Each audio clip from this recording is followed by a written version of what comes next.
Good afternoon. Welcome to live streaming of Indocrypt 2020 pre-recorded sessions. Prior apologies for mispronunciation, if any. The talks streaming under the segment Implementing Elliptic Curve Cryptography are extending the signed non-zero bit and signed aligned columns methods to general basis for using cryptography by Abranil Datta, Arun Hutchinson, Kore Karabina, on the worst-case side-channel security of ECC point randomization in embedded devices by Melissa Ajovi et al. Efficient hardware implementations for elliptical cryptography over Curve 448 by Mustaba Vishay Niaza, Reza Azadirash, Mehran Mozafri Kermani. Hello everyone. Our presentation is on extending the signed non-zero bit and sign aligned column methods to general basis for use in cryptography. The presentation is divided into the following sections. First, introduction, where we are going to talk about a few important and recent works on recoding algorithm and our contribution after those developments. Then we focus on some theoretical results that are the building blocks of our algorithm. Moving on, we will talk about some cryptographic applications of those algorithms and will wrap up with some concluding remarks on some future work. We know the Weierstrass form of elliptic curves over a finite field is of the form y square equals x cubed plus ax plus b. The points that satisfy the Weierstrass curve along with point at infinity forms a group. A scalar multiplication algorithm computes a times p for a given n-bit scalar a and a base point p on an elliptic curve. The key advantage of using an elliptic curve is it has negligible cost for a point inversion. Elliptic curves can be seen being used in Diffie-Hellman type cryptosystem. In elliptic curve Diffie-Hellman key exchange, both single and multidimensional scalar multiplications are used. Our work focuses on variable scalar fixed base setting, where the input scalars are unknown and the base point is fixed. A few examples would be double and add, Strauss multidimensional scalar multiplication, split and com method, D and DMUL, etc. In ECDH, an attacker deploying side channel attack, for example, simple power analysis, will gain information about the bits of the scalar. So the scalar multiplication algorithm needs to be regular in nature. A Strauss-like algorithm can be made regular by recoding the scalar into a representation which contains no zeros in it. There are signed digit recoding for both in binary and k equals 2 to the power m base, while sign aligned column recoding is done for binary case. Talking about our contribution, we generalized the signed non-zero bit scalar recoding algorithm to any positive integer base. We give two algorithms, Recode and Align. Recode can serve as the generalization of the signed non-zero bit recoding. It can recode the k-array representation of a scalar to a signed non-zero sequence, while our Align algorithm can take a sequence of 1 and -1 or 1 bar and the k-array representation of a scalar as its input and recodes it in such a way that the entries of the new sequence either equals 0 or agrees the sign of the sign sequence.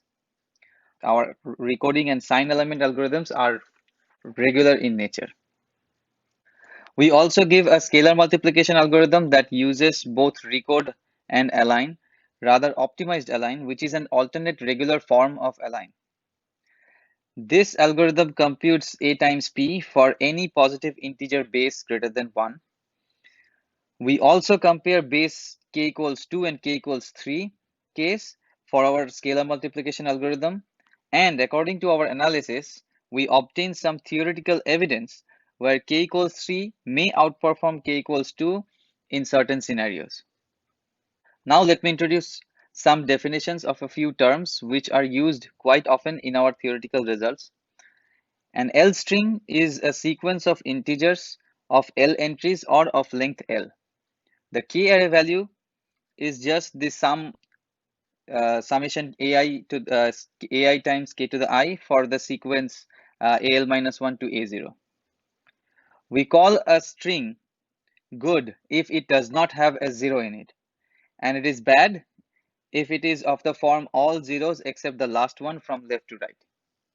We also define a function f on set of good strings and bad strings that keeps the good strings unchanged and turns the bad strings into a good strings by replacing zeros by 1 and minus k minus 1, and the non-zero last entry c0 by negative k minus c0. We notice that the output of the function the entries of the output of the function uh, lies in the set plus minus 1 plus minus 2 to plus minus k minus 1. We also observe in lemma 5 that any L string is concatenation of good strings and bad strings, and the following two results show that the bad strings within an L string can be changed to good strings by applying the function f. After all the bad strings are replaced by the good strings, the k array value remains unchanged.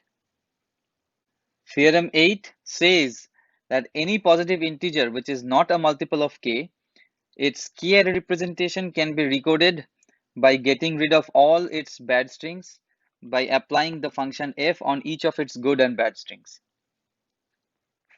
For an example, we have this sequence 1 0 2 2 1 0 1 0 0 2, where we can clearly identify 0 2 0 1 and 0 0 2 are the bad strings.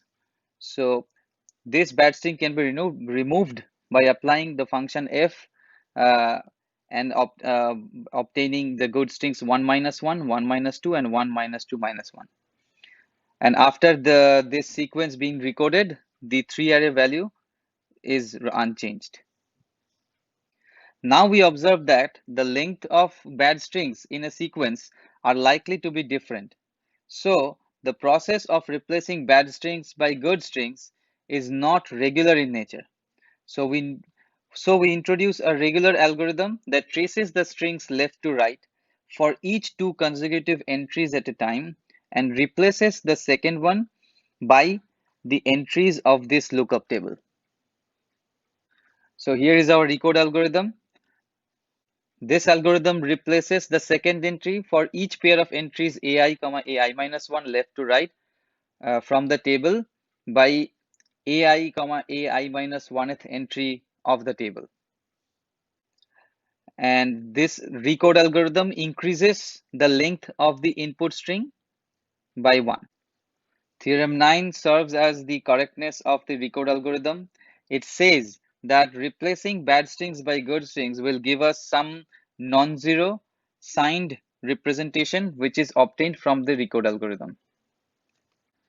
So for an example, if we have this, if we are given this string 1022101002, we trace uh, two uh, two entries from left to right, and each time I trace zero. Suppose for example I trace 0 and 1, and I replace 1 by the entry 0 comma 1th entry from the lookup table, and the first entry is always 1 of the output.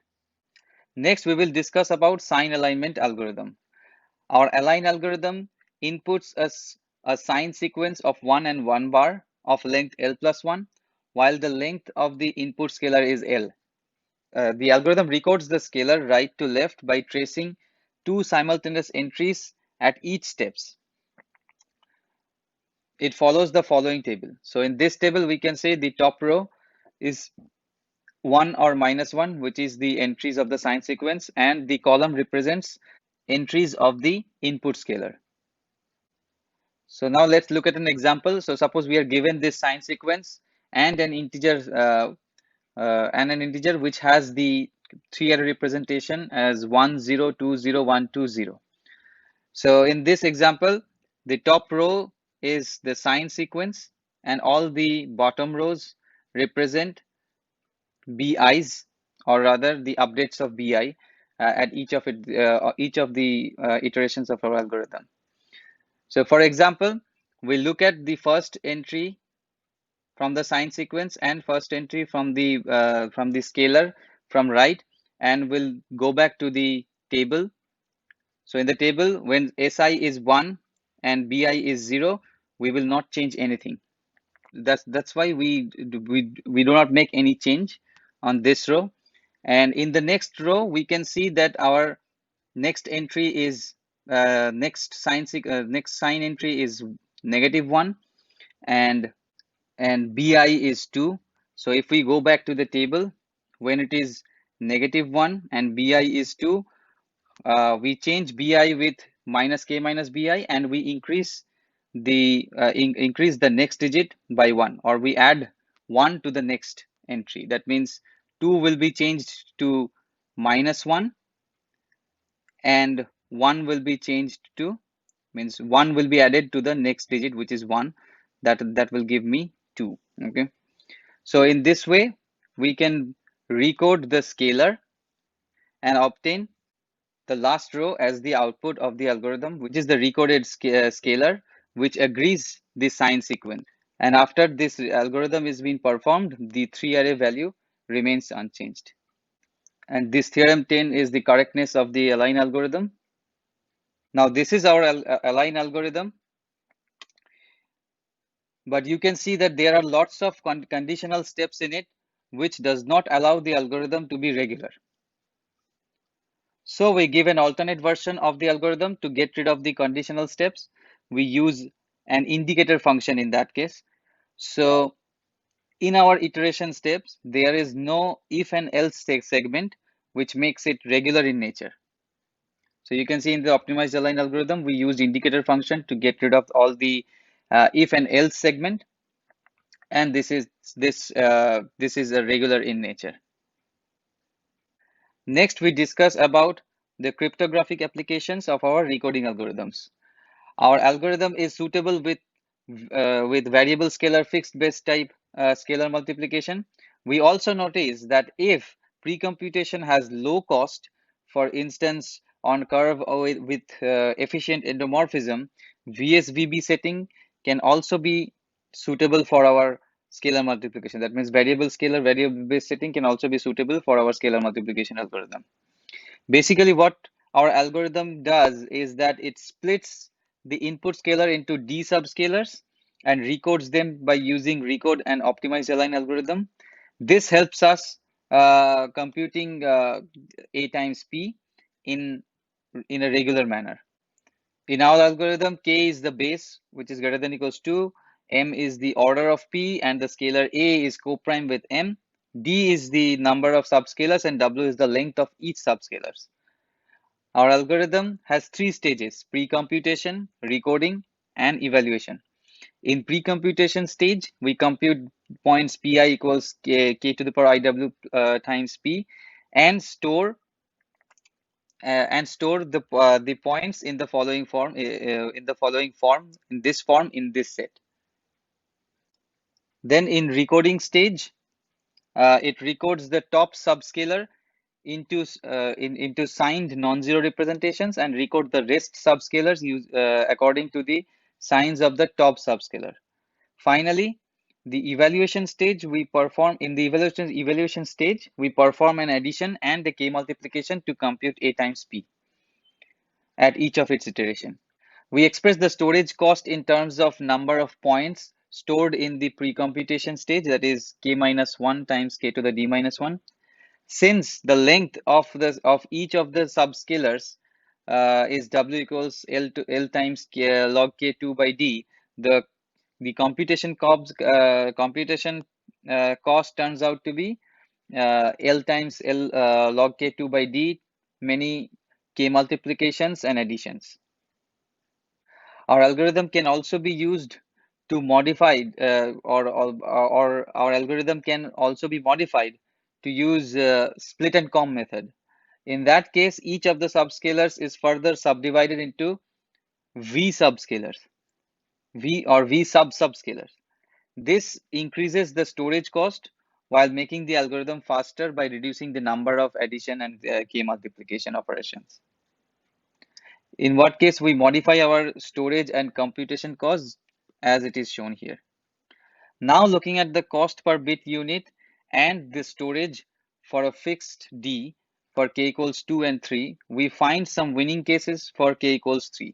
This says that in some scenarios where number of subscalars D is fixed, our algorithm can be useful since it works for any base. So this is our scalar multiplication. So in the pre-computation stage, we compute and store these points. In recoding stage, we recode the scalars, and in the evaluation stage, each iteration we perform a k multiplication and an addition with the pre-computed points.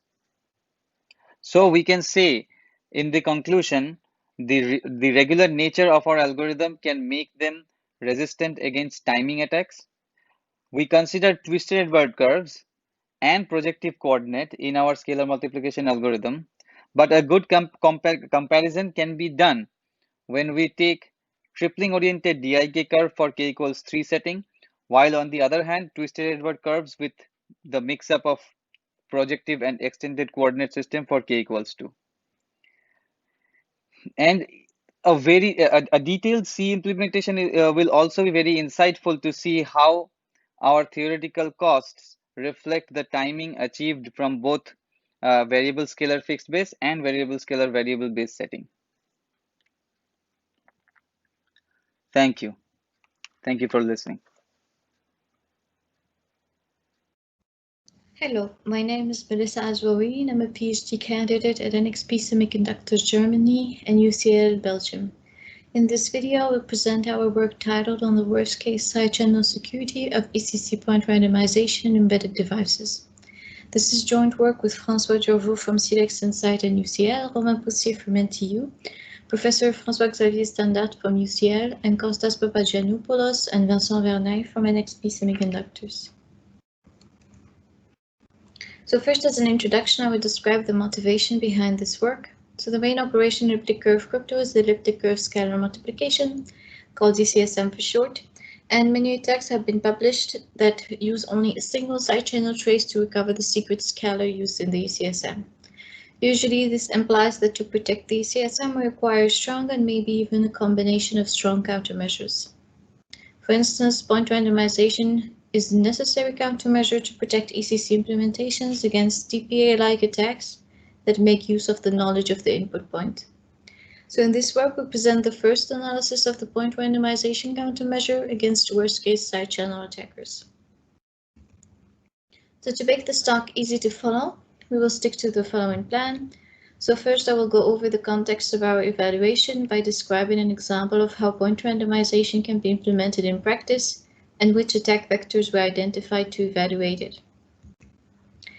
Then I will explicitly state the research questions we answer in this work, which correspond to our main contributions, and describe the tools we use to answer them. These questions mainly relate to comparing different attack vectors, evaluating the necessary side channel noise for point randomization to achieve reasonable security. We then assess the practical security of point randomization on a concrete device, and we extrapolate these results to more difficult to analyze implementations from a worst-case security perspective. So first we will start with a bit of background. The ECSM takes as input a secret scalar k and a possibly public point p, which can be, for example, the elliptic curve base point. With the knowledge of p, DPA-like attacks can be applied on the ECSM, for example, the one presented at CHES 2017 by Poussier. But these attacks can be hindered by employing the point randomization countermeasure, which randomizes the input point p into a point p prime by using a different elliptic curve representation and also randomly generated secret value lambda. For example, we can move to a homogeneous projective coordinate system from an affine one, so each point xy from the elliptic curve can be randomized as lambda x, lambda y, lambda as the third coordinate of the homogeneous projective coordinate system. So the main operation in point randomization is a field multiplication. So in order to break the point randomization and recover the randomized point, or equivalently the secret lambda, and be able to apply a DPA-like attack on the following ECSM, the attacker needs to recover lambda from the leakage of the field multiplication of lambda by the known coordinate x, and this used in a single trace.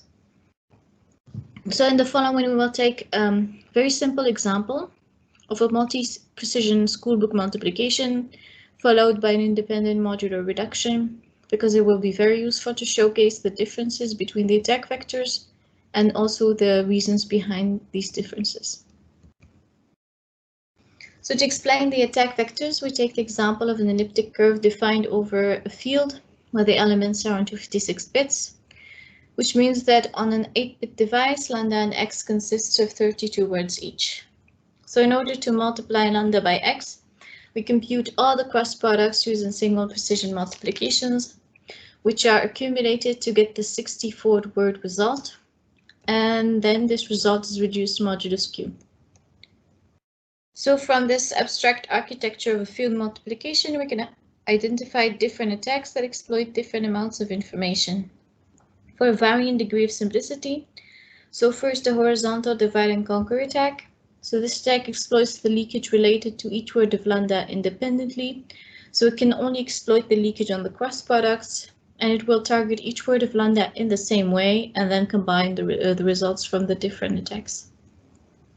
Then the other option to exploit more information is to apply a belief propagation-based attack, or also called a soft analytical side channel attack, which was introduced by Vera Charvion et al. At AsiaCrypt 2014 on the full field multiplication. This is due to the fact that the intermediates that are present in the accumulation and the modular reduction steps cannot be exploited by divide and conquer adversaries, since they depend on multiple words of lambda. So how do these belief propagation attacks work? So first, they require to build a factor graph, which is a graphical representation of the target computation. So here a field multiplication. And factor graphs are bipartite graphs which contain the input, output, and intermediate variables, and the factors which also encode the relations between the variables in the graph. So this is very similar to a system of equations. Then side channel information is added to the graph to each leaking variable, and the belief propagation algorithm is then used to apply to propagate the information throughout the graph to all the variables. In the next part of this presentation, I will explicitly describe the research questions and the tools we use to answer them.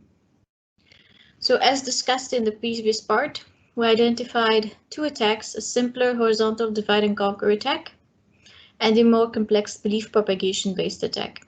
So the first question relates to the gain that time-consuming belief propagation-based attacks provide in this case of point randomization, in comparison to divide and conquer attacks, which can be easily enhanced with enumeration and possibly at a lower time complexity than a belief propagation attack. The second question requires a quantitative analysis of the side channel noise levels required to protect the point randomization against nearly worst-case adversaries.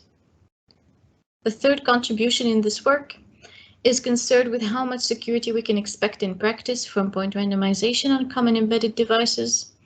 And finally, since some targets are more difficult to analyze, for example, due to larger data paths, which make side channel information extraction and exploitation more time-consuming, we explored the idea of possibly using some shortcuts to lower bound the security of these targets and thus providing guarantees on their worst-case security.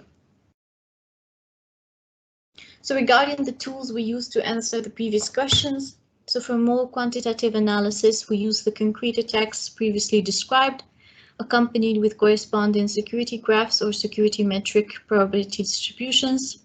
But when a more qualitative or comparative analysis is required, we use the recently introduced local random probing model, which is dubbed ALIAPM for short, by Go et al. And concretely what the LRPM does, or where it can be used to, is to model probability-based side channel attacks, so including the previously described attack vectors, both the horizontal divide and conquer and SASCA. And the starting point of the LRPM is the same as any SASCA, by constructing the factor graph of the implementation. Then instead of feeding probability distributions for each intermediates, side channel information, or the mutual information values for short, are given to each intermediates. Then code theory-based approximations are used to propagate the amounts of information throughout the graph. Obviously, the LRPM does not perform an attack anymore, but is instead a very efficient tool to provide an upper bound on the information that can be extracted on a secret after an attack, and this can be done in a fraction of the time it takes to perform any attack.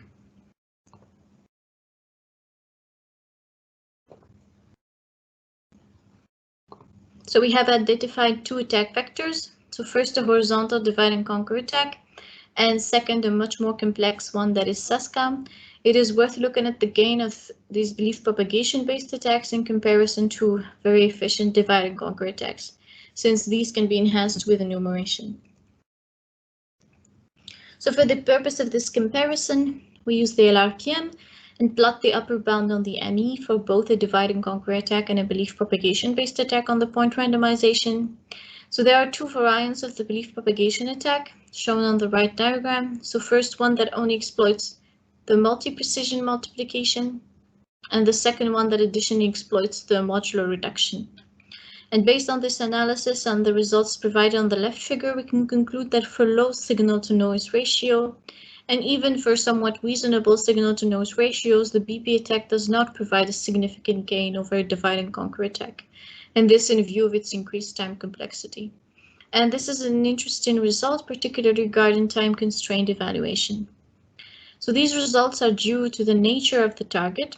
So concretely, most of the information comes from the cross products, and the intermediates from the accumulation and the modular reduction steps do not provide much information when the noise is too low, since they depend on two or more unknown words of lambda. So we have shown that horizontal divide and conquer attacks can approach quite optimally and also efficiently the worst case security of point randomization in the case of high noise or low signal to noise ratio, which is the case we are mostly interested in. This means that we can use it as a tool for evaluations and assess the necessary noise required to make point randomization resistant against worst-case single-trace attackers. So taking the same previous example of point randomization, we performed multiple simulated horizontal divide and conquer attacks for two different sizes of lambda. On the top figure for 128-bit and the lower one for 256 bits. For both graphs, the red line corresponds to the average logarithm of the guessing entropy, that is the number of remaining bits of entropy to guess on lambda. In blue, we plot the lower bound on the remaining entropy, which corresponds to an upper bound on the information extracted by an attacker, and this provided by the model-based analysis used in the LRPM. So first, we observe that based on our analysis, or analysis similar to these, we can clearly pinpoint the signal-to-noise ratio at which the countermeasure provides a set security level.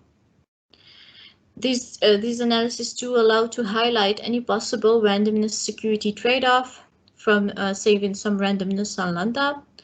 And additionally, we can see that the LRPM allows to nicely and efficiently bound the security level, and specifically for low signal-to-noise ratios. Next, we take a look at the practical security that can be achieved on a real device. So for this case, we considered point randomization implemented as before in assembly on an 8-bit AVR microcontroller. However, we considered two examples for the concrete multiplication in assembly. So first, a naive schoolbook multiplication with no specific optimization. And then we considered the operand cache multiplication of Hutter et al., which is optimized to reduce the number of memory operations as they are the most expensive on the considered device. So we performed the single trace horizontal divide and conquer attack on our acquired traces for both the schoolbook and the operand caching assembly implementations. And on this slide, we show the distribution of the remaining entropy for a lambda of 128 bits, and the red vertical line corresponds to the average. So first, we noticed that different leakage points on the traces lead to drastically different signal-to-noise ratios, and thus to different side channel informations. Notably, we noticed that the loads lead to most of the side channel information, and this is made very clear by the very large difference between the average remaining entropy of the classical schoolbook multiplication and the operand caching multiplication. So the classical schoolbook leads to mostly easily enumerable lambdas, whereas for the operand caching, it is very unlikely to recover lambda with reasonable enumeration, since the average remaining entropy is 100 bits. The interesting conclusions are due to the fact that this attack can only be done in a single trace, and that by using some optimizations, and also that also improve the efficiency of the point randomization, we can reduce the leakage up to the point where point randomization can be implemented securely, even on these small devices that are typically considered as insecure, and also in software. So far we have compared different attack vectors. We have shown results for theoretical and model-based analysis, simulated and also concrete attacks. However, some targets are harder to evaluate with respect to worst-case attacks. Some attack strategies can be simplified, but this comes at the cost of significant information loss and is no longer worst case. However, since we have shown that the LRPM can be used to bound the security based on our combined analysis, it can also be used to analyze other implementations and provide very fast evaluations. So for instance, in the case of 32-bit implementations, which would require exploiting probability distributions of 2 to the 32 elements for each intermediate, we can perform LRPM-based evaluations and obtain a lower bound on the security.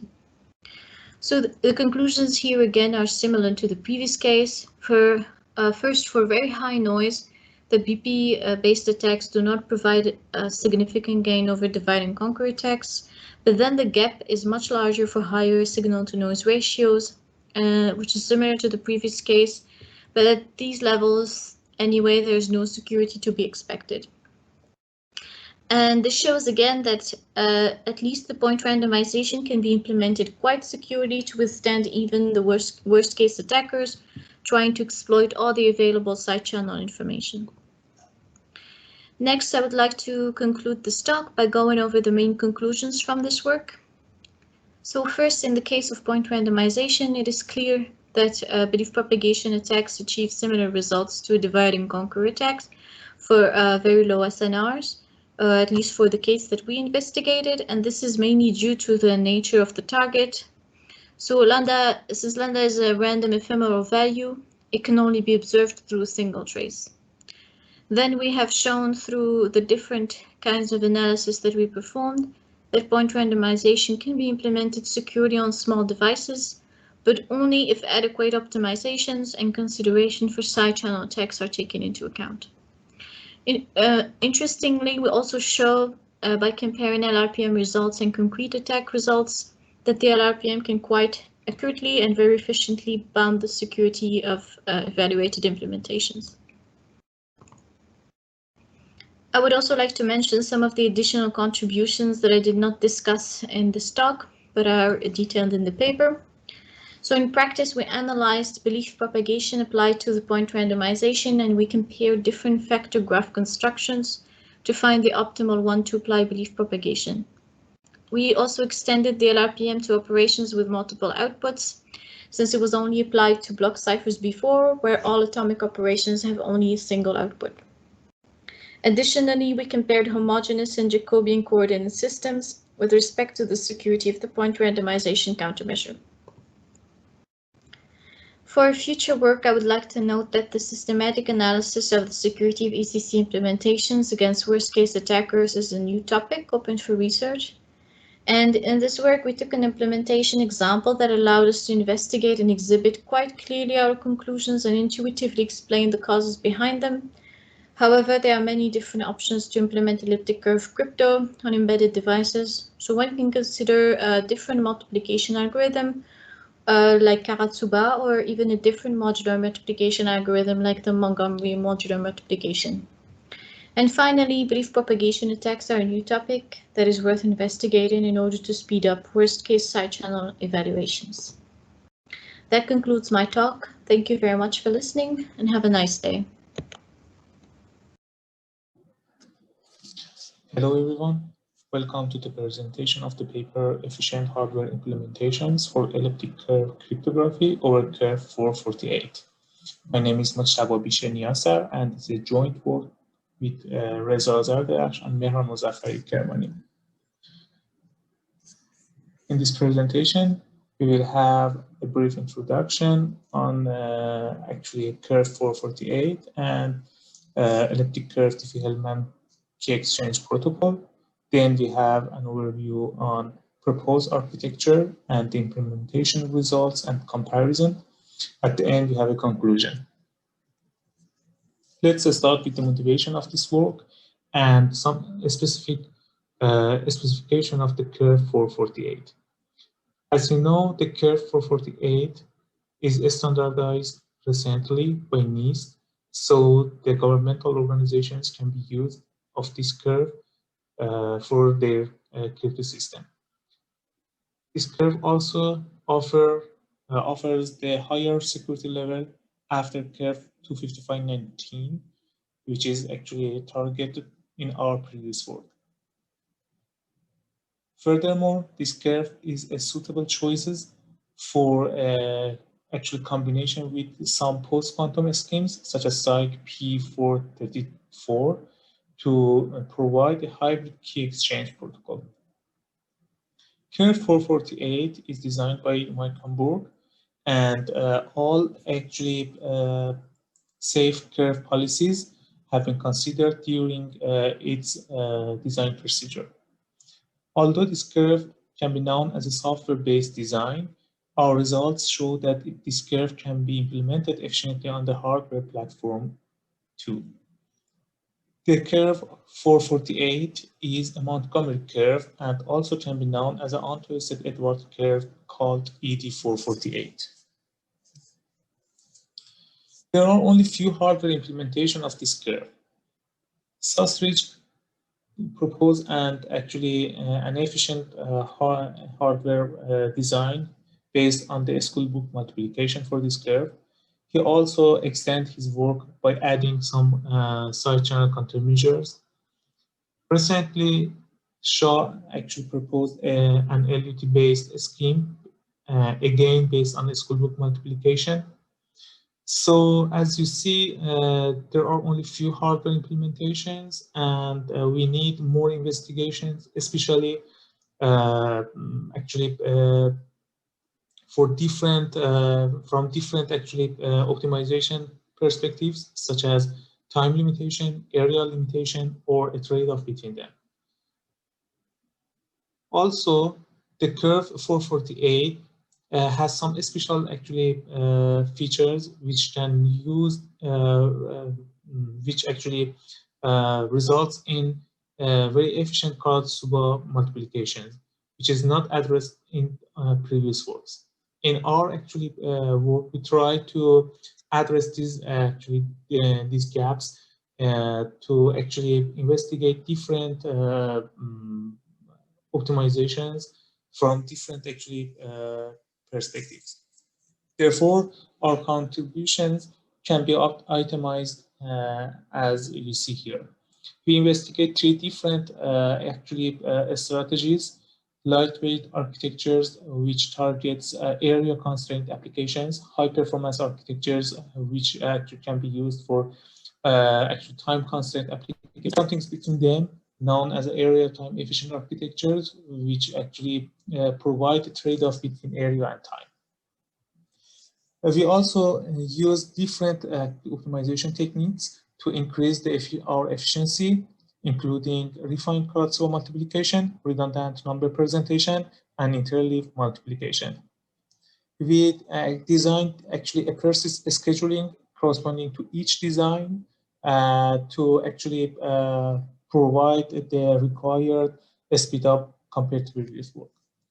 All of our actually implementation is a variable base point and is extended by side channel countermeasures. The elliptic curve Diffie-Hellman protocol includes actually the point multiplication. Therefore, both parties of the communications, I mean Alice and Bob, should compute actually this point multiplication Q equal to K times P. P here is actually the base point and K is their own secret key. Therefore, all of these actual computations to compute this point multiplication should be performed over finite field arithmetic with p equal to 2 power of 448 minus 2 power of 224 minus 1. We use the Montgomery ladder for actually increase our efficiency, and therefore based on the Montgomery ladder actually structure, 1 point addition and 1 point doubling should be performed in each iteration of the ladder. We use projective coordinates for this computation, and as you see, the required equations for computing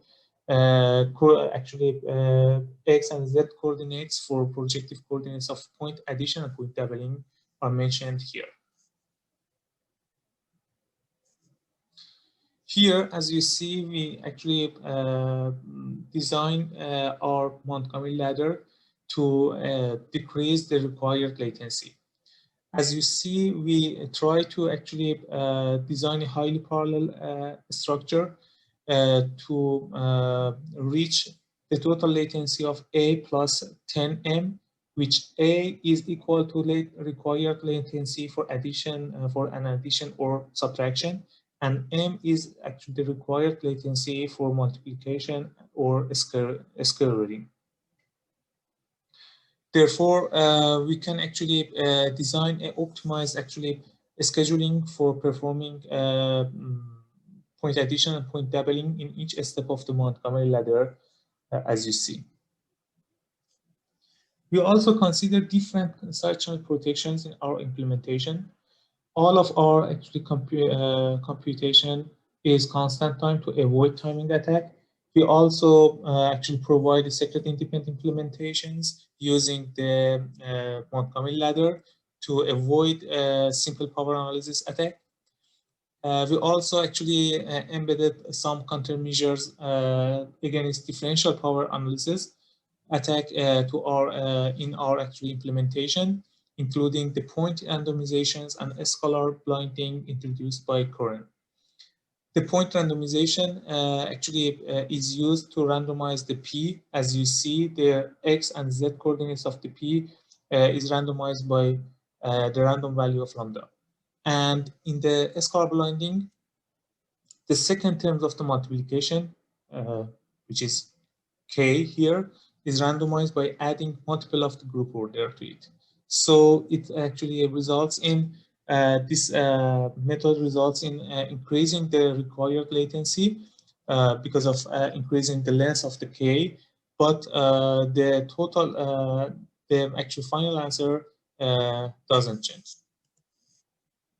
The top level of our architecture for different actually strategies is shown here. As you see, the design one actually targets the lightweight architecture using only one DSP. The design two is used for area time efficient architecture, and the design three actually is used for the high performance architecture using the 5-level consecutive Karatsubo multiplication. All of these actually arithmetic units are controlled by the controller, which is connected to a fixed program ROM, and actually they are also connected to a dual port RAM, which is controlled by the controller. Our lightweight architecture splits 448 bits input to 28 words of 16 bits due to actually the input size of the TSP block in the FPGA. So the data path in this design is 16 bits. We also actually perform all of the required computation sequentially to reduce the required hardware resources, utilizing only one DSP. The area time efficient architecture split the input to only 4 words using actually the redundant number presentation in 128 bits. Therefore, in this design, we actually use the fast Karatsubo multiplication. As you see, due to the special shape of the prime number, in this curve, this equation has has actually fewer actually elements compared to the original version of the Karlsruhe. Some items actually can cancel each other, and therefore we use actually this equation in our implementation. We use actually the refined Karlsruhe identity introduced by Bernstein, and as you see, the equation is mentioned here. Hence, the modular multiplication in this scheme is shown here. As you see, we use a 64 by 64 multiplication, which is fully pipelined. Therefore, the throughput is one output per cycle. Hence, it's 128 by 128 bit actual multiplication can be performed in 4 cycles. And actually the result can be accumulated by this circuit here. As you see, for performing A0 base B0 in this actually equation, or using the refined Karlsruhe multiplication, we need only compute 3 actually multiplication, which needs only 12 cycles. The actually results of these 3 multiplications can be recombined to each other using the very actually optimized method. As you see here, we need only 5 operations in this actually recombination here. And also in the top level recombination, we again use an optimized actually method, applying the interleave reduction on it to actually provide an efficient actually implementation. In this method, in top level actually recombination, some components can cancel each other. In high performance architecture, we actually use a full 448-bit data path to reduce the required cycle of reading from the memory and storing to memory. In this actually scheme, we use the 5-level consecutive Karlsruhe multiplication, as I said, and due to actually a number of available DSP block in our target FPGA, we have to implement the first level of this actually 5-level using the pipeline fashion. Therefore, the rest of the actually multiplication can be performed parallelly using 81 DSP blocks. Each of these actually multiplication can be performed only in 5 cycles. Therefore, the total required latency for our high performance actually architecture is 15 cycles. The performance results for all these 3 actually schemes can be shown in this actually table. As you see, the operation frequency in our design 1, which is our lightweight, is 250 megahertz. But in our actually high performance design 3, is dropped because of expanding the addition tree after actually that consecutive levels of multiplication. However, the total latency for multiplication is only 15 cycles. Therefore, we can actually compute a point multiplication in our lightweight design in 28.19 milliseconds.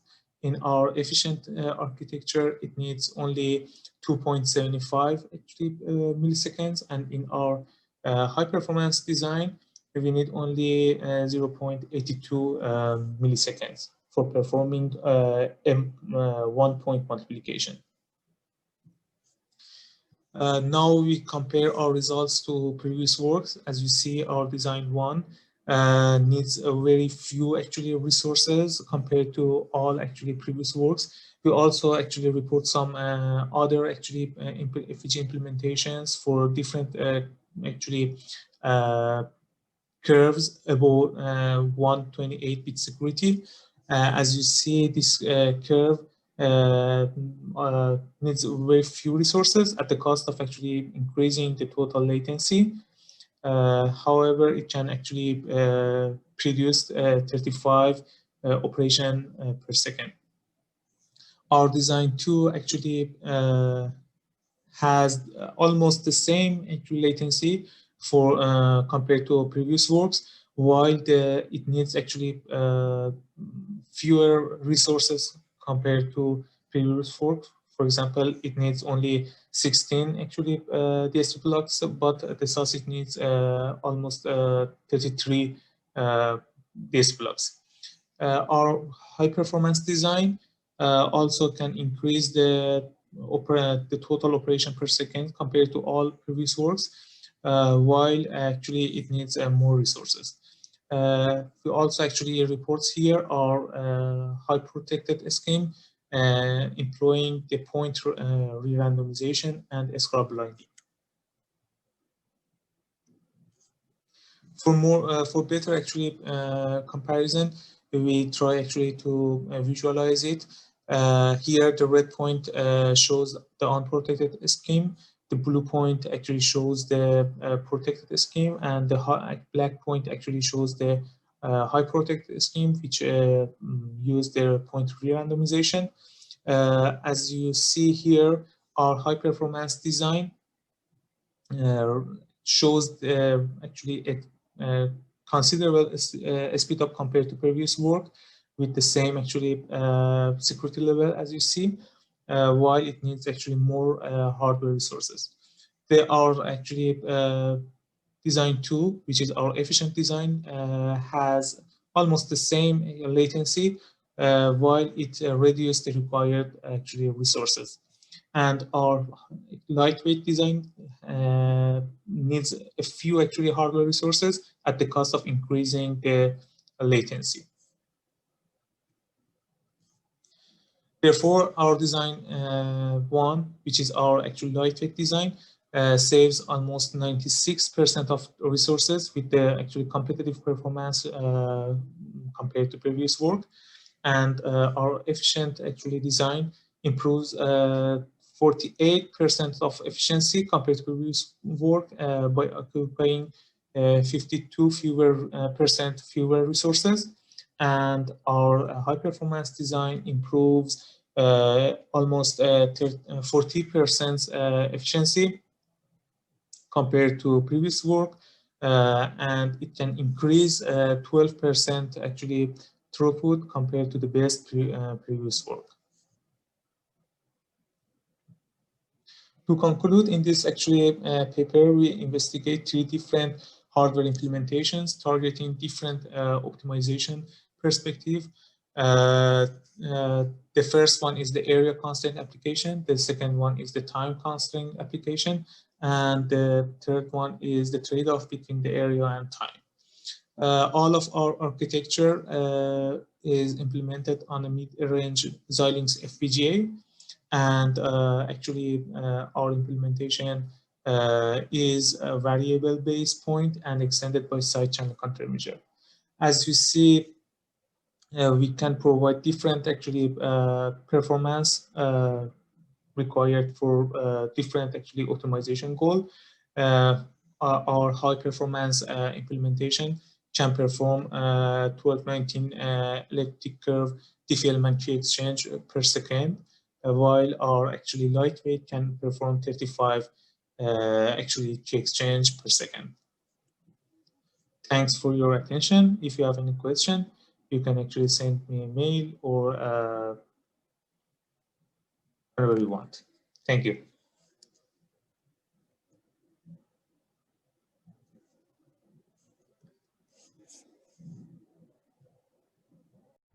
The talks streaming under the segment Quantum Cryptanalysis are Quantum Cryptanalysis on Contracting Facial Structures and Observation on Related Key Settings by Carlos et al., Evaluation of Quantum Cryptanalysis on Spec by Ravi Anand, Arpita Maitra, Saurav Mukhopadhyaya. Here we go. Hello, I'm Akinori Hosoyamada from NTT Secure Platform Laboratories. This is a work on quantum cryptanalysis on contracting phase structures and some observations on related tree settings. This is a joint work with Carlos Schitt, Yunwen Liu, and Xiamen Shim. First, I will explain about an overview of our research. As you might know, by using Grover's quantum algorithm, we can obtain some speed up on the generic attacks on symmetric key crypto systems. For example, the exhaustive key search on n-bit keys can be sped up from 2 to the power n in the classical setting to 2 to the power n over 2 in the quantum setting. Similarly, collision attacks can be sped up from 2 to the power n over 2 in the classical setting to 2 to the power n over 3 in the quantum setting. So we can obtain some quantum speed up to some extent by using Grover search. However, the speed up by Grover search is always at most quadratic. So it had been considered that the impact of quantum computers on symmetric key cryptanalysis would be not so significant. However, recently, it is shown that exponential speedup is possible not only for public key crypto systems, but also for symmetric key crypto systems. For example, the even monthly cipher is proven to be secure to 2 to the power n over 2 queries in the classical setting, but it can be broken in polynomial time in the quantum setting.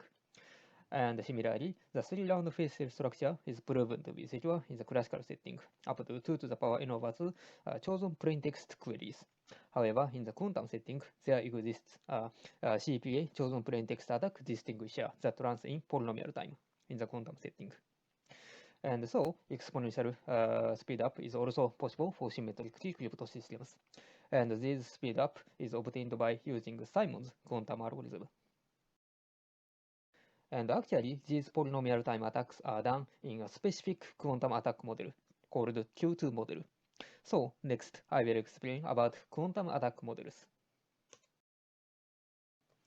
So this picture illustrates the usual classical chosen plaintext attack.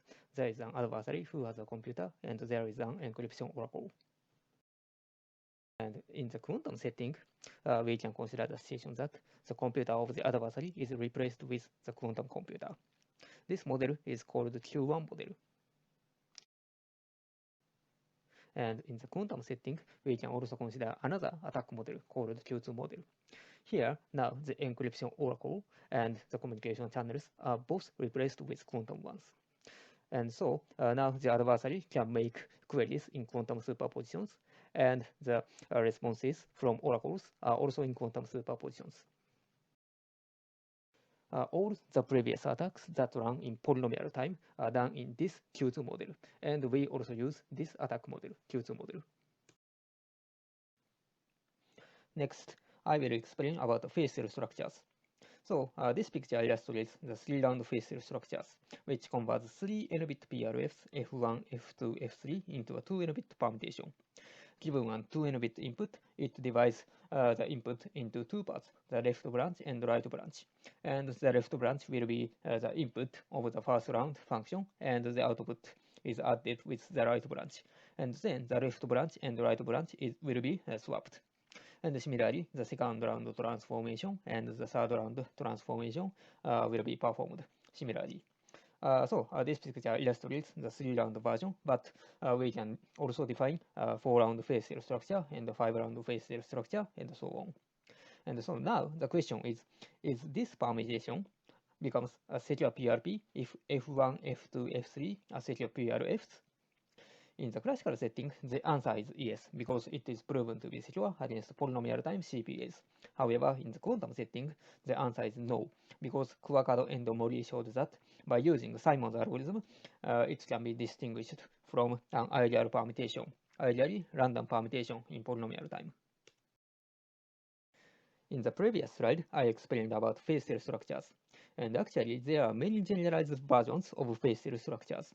And on some versions that were secure in the classical setting, there exist polynomial time quantum attacks, as well as the 3-round phase cell structures. For example, the D branch 3 round type 1 generalized phase cell structure is secure against polynomial time attacks. in the classical setting. However, there exists a polynomial time quantum attack that breaks this scheme. And similarly, there also exists non-trivial polynomial time quantum attack on type 2 generalized facial structures. However, there has been few works about quantum attacks on a generalized version called contracting facial structures. Recall that the single round transformation of facial structure looks like this. It has two branches. And a single round transformation of contracting facial structure looks like this. So now it has many branches. And this picture illustrates the case of 4 branches. And first, the sum is taken over all branches except for the rightmost branch, like this here. And this sum becomes the input to the round function. And the output of the round function is added with the rightmost branch. And then the branches are rotated like this. As I mentioned before, there has been few works about quantum attacks on contracting facial structures. Here, please note that in this talk, all the attacks are chosen plaintext attacks, both in classical and quantum settings. In the classical setting, there is a previous work that claims that D branch to D minus 1 round contracting facial is secure in the classical setting. And here, there is a condition that D must be even, because if D is odd, then the contracting facial structure can never be pseudorandom. And so now the natural question is, can we break D branch to D minus 1 round contracting facial structure in polynomial time chosen plaintext attacks? This is the starting point of our research. And in our paper, we showed these 3 results. First, we showed that there exists a polynomial time quantum chosen plaintext attack distinguisher on D branch to D minus 1 round contracting facial structures.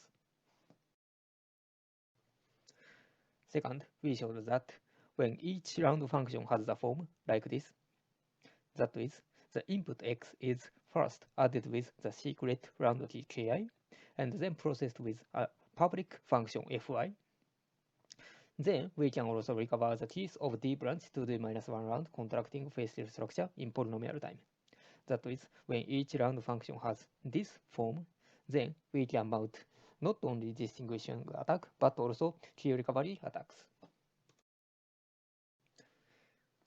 When the round function has this form, then we refer to the facial structure as the facial kf structure, because the input is first added with the key k and then processed with the function f.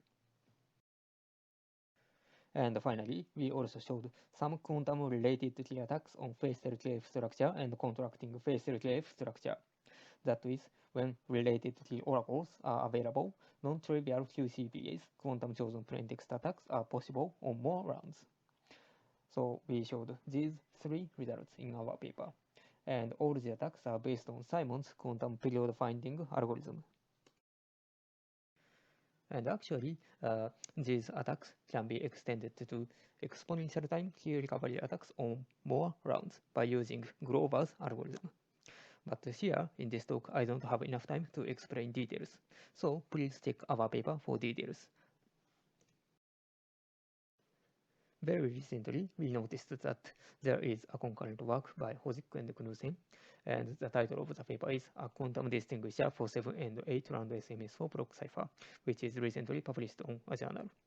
Here, SMS4 or SM4 is a Chinese national standard block cipher with a 4-branch contracting facial KF structure.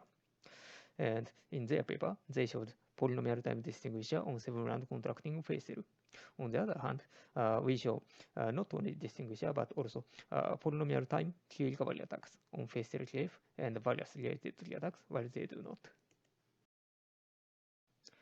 Next, I will explain about Simon's algorithm and Kuwakado and Mori's distinguisher on 3-round facial, because our attack on contracting facial is based on Kuwakado and Mori's distinguisher, and their distinguisher uses Simon's algorithm. Please consider this problem. Suppose that there is a function f and a bit string s such that for all x f of x plus s is equal to f of x. That is, s is a period of f, and given an oracle access to f, find s. Then, in the classical setting, classical algorithms require exponential time to solve this problem. However, in the quantum setting, Simon's algorithm solves this problem in polynomial time. And here, I don't explain details of Simon's algorithm, but the important point is that Simon's algorithm solves this problem, this period finding problem in polynomial time. Next, I will explain about the key point of distinguishers, quantum distinguishers on phase theorem. First, it is important to make a periodic function from the encryption oracle. In particular, it is very important to make a function capital F of the form like this. Here, B is a single bit input, X is an n bit input. And here, Fi is the tilde round function. And please note that Fi is a tilde function, but for simplicity, I just write Fi. In addition, this beta b is a constant such that beta 0 is not equal to beta 1. And I will define beta 0 and beta 1 in such a way that these values depend on some secret values. Next, please consider this value. Then, with some calculations, we can show that this is equal to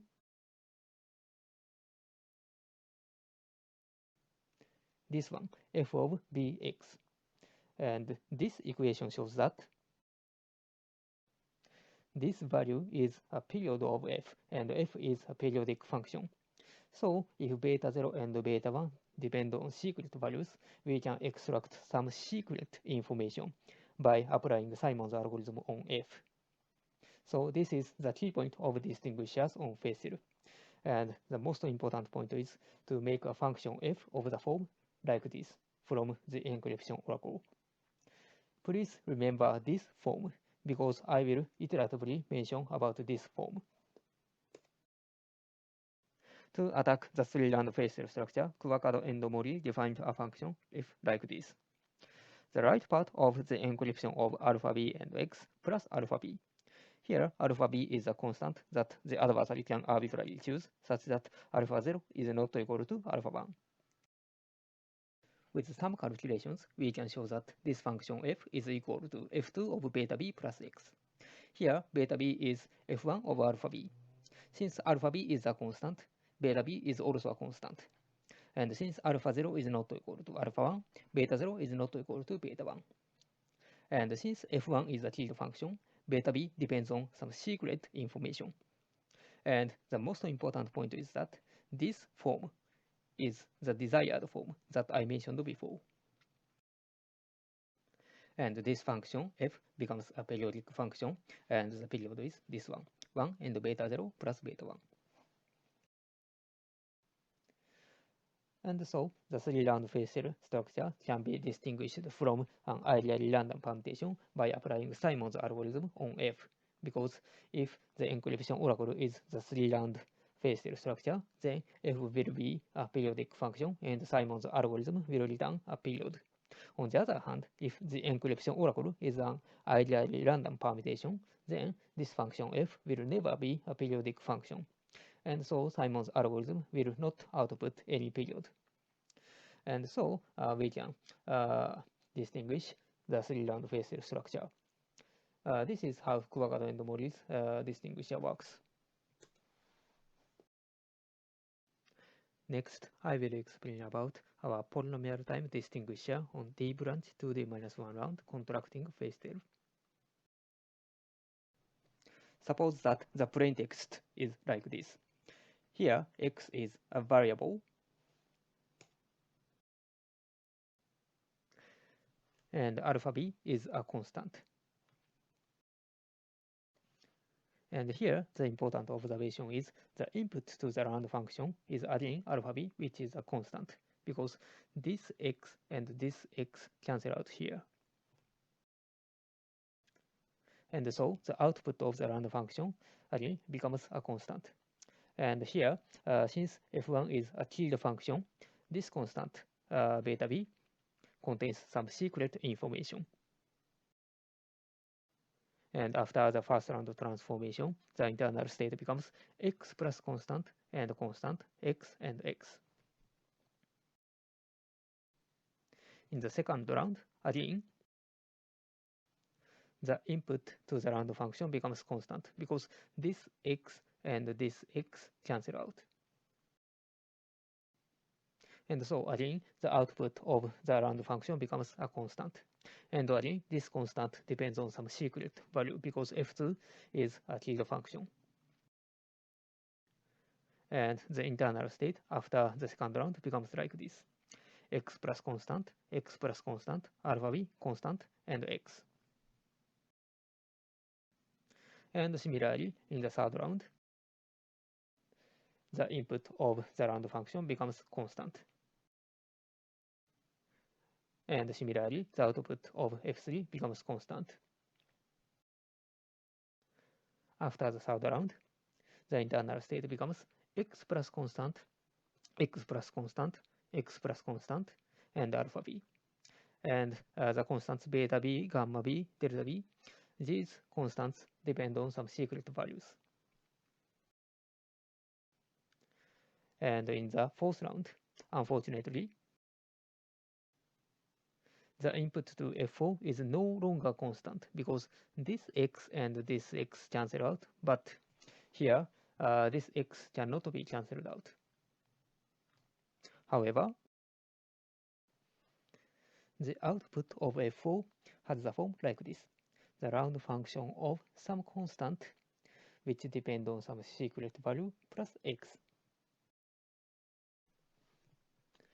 This is exactly the desired form that I mentioned before, and we will exploit this structure later. And so now, after the fourth round of transformation, the internal state becomes like this: the desired form plus constant and something and something and something. And in the fifth round, this value is just slid to this part. So after the fifth round transformation, the internal state becomes like this.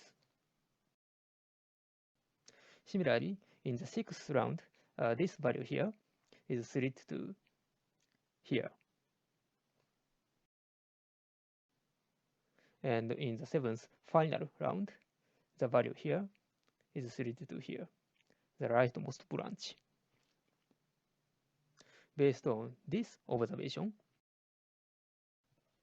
we define a function f like this: the least significant n bit, or the rightmost branch of the encryption of alpha b x x x plus alpha b. Here, alpha 0 and alpha 1 are constants such that alpha 0 is not equal to alpha 1. Then this becomes f4 of eta b plus x. Here, eta b is a constant that depends on alpha b and some secret value. And since alpha 0 is not equal to alpha 1, eta 0 is not equal to eta 1 either.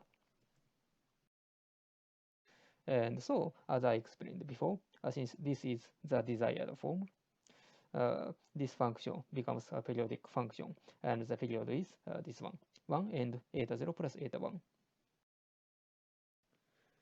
So, as well as Kuwakado and Mori's distinguisher, we can distinguish 4-branch 7-round contracting phase cell with polynomial time quantum chosen plaintext attacks by applying Simon's algorithm on F.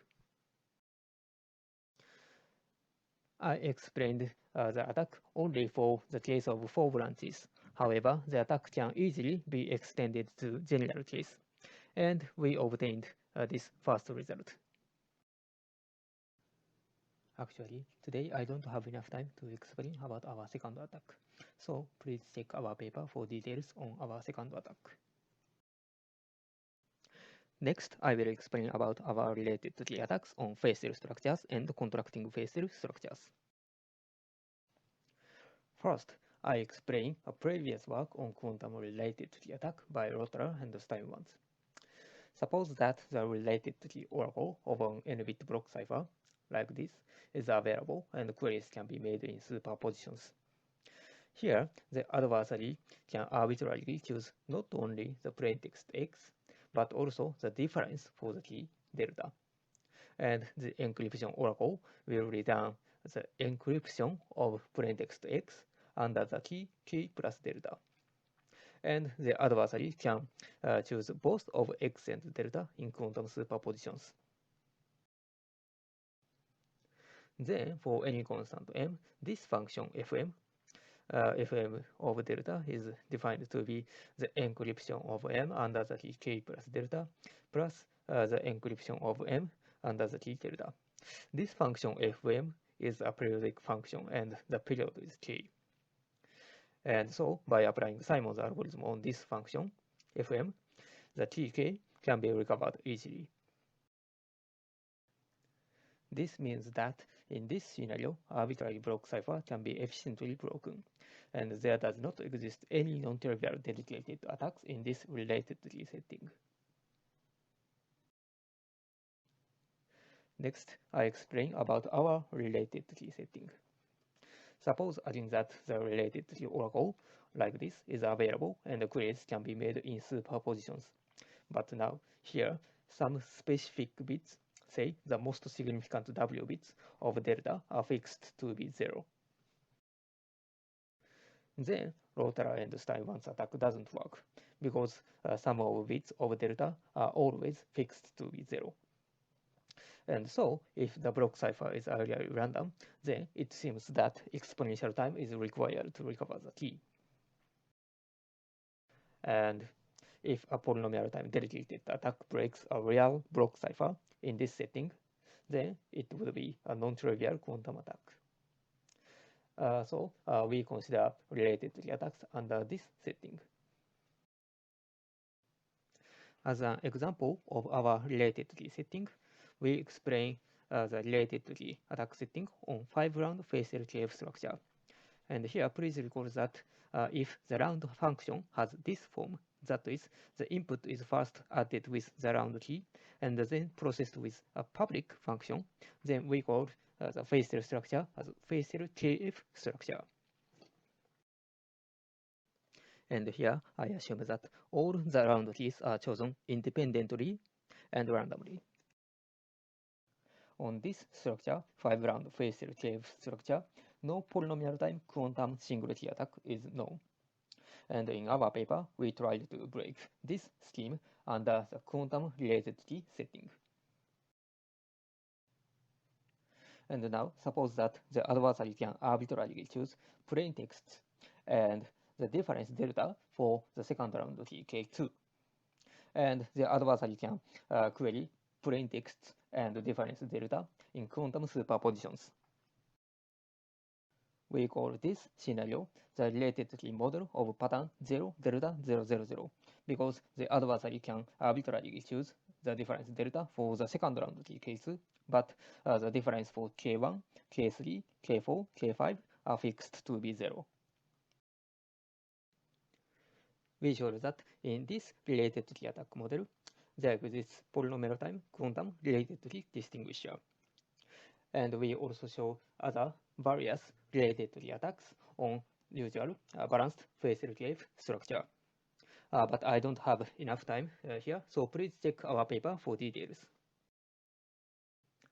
So far, I have explained that in our paper, we showed quantum chosen plain text attacks on contracting facial KF structures and some related key quantum chosen plain text attacks on balanced facial KF structures. And in our paper, we also showed that by combining these attacks, we can also mount some related key quantum chosen plain text attacks on contracting facial KF structures.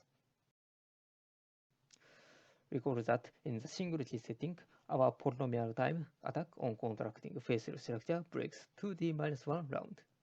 On the other hand, in the related key quantum setting, when arbitrary difference delta can be chosen for the base key KD, then we can break 3D-1 round structure in polynomial time. And actually, we also showed some other related key attacks on contracting facial structure. Please check our paper for details. And so, I have briefly explained about our quantum-related key attacks. And this slide again shows the summary of our results. We showed 3 results. quantum distinguisher on contracting facial, and quantum key recovery attack on contracting facial KF structure, and some quantum related attacks on facial KF structure and contracting facial KF structure. That's all. Thank you for your attention.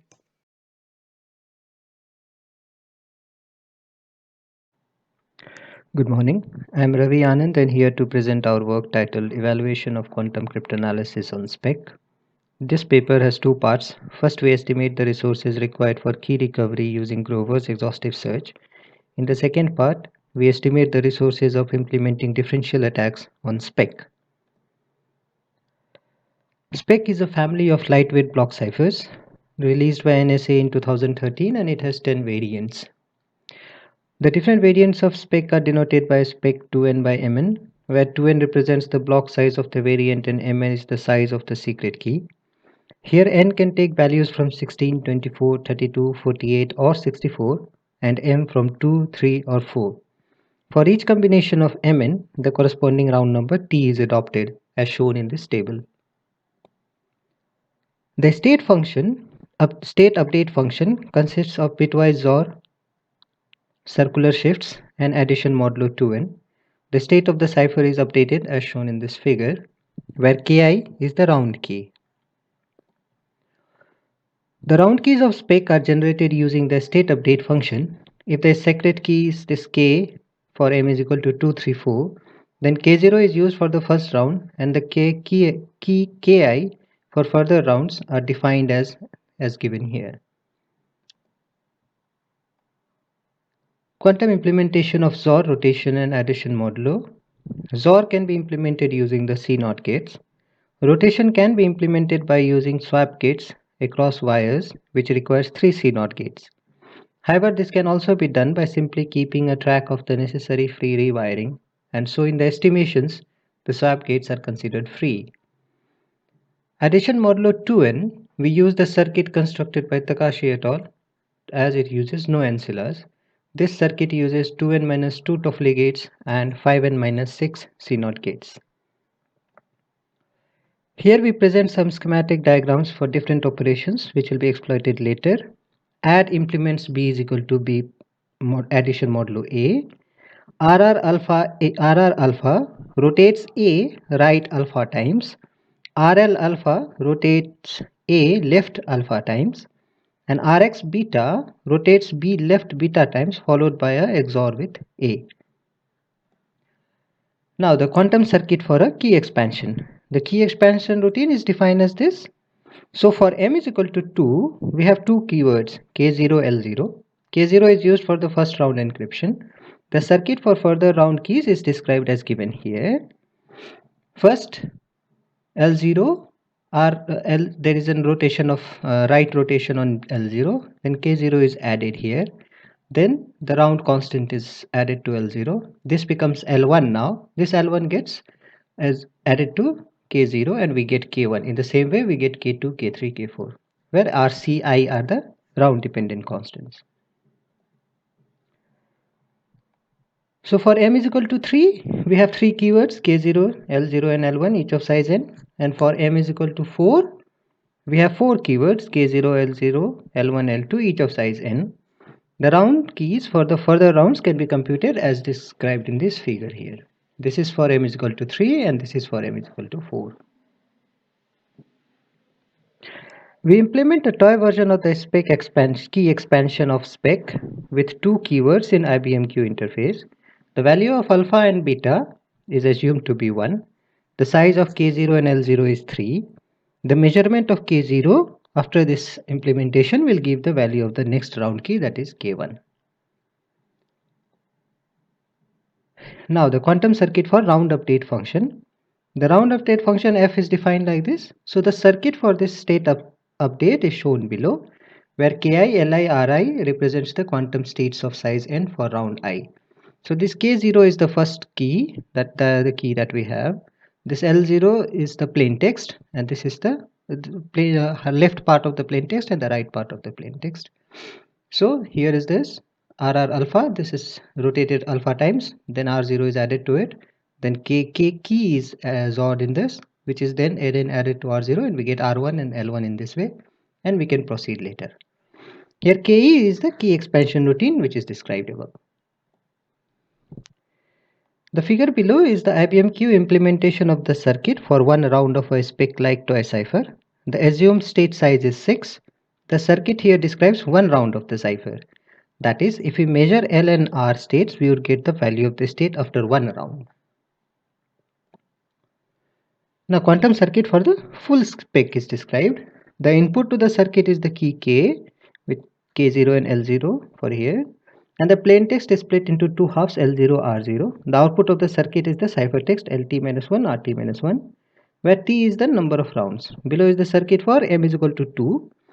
Here U is the round update function and K is the key expansion routine. We construct a spec-like toy cipher to implement it in IBM-Q interface. We consider the key size and the state size to be 6 and the number of rounds to be 2. The value of alpha and beta is assumed to be 1. If the plain text is L0, R0, S0, 11 and 111 and the key is 110 and 010, then after 2 rounds the ciphertext will be 101, 101.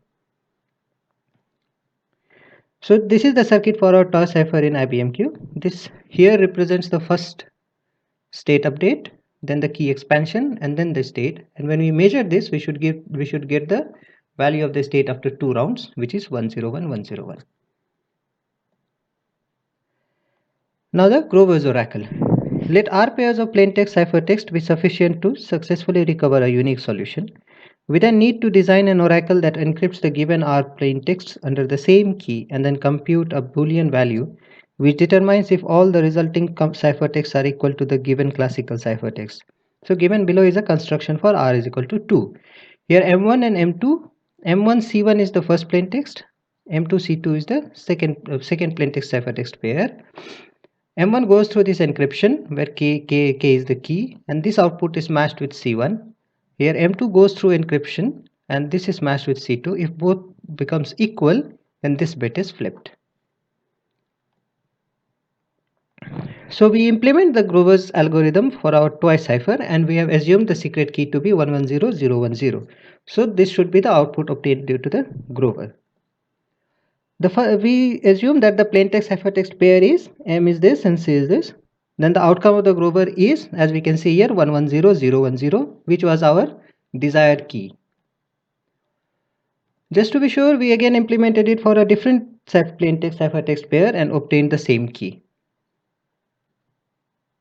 Now the resource estimation.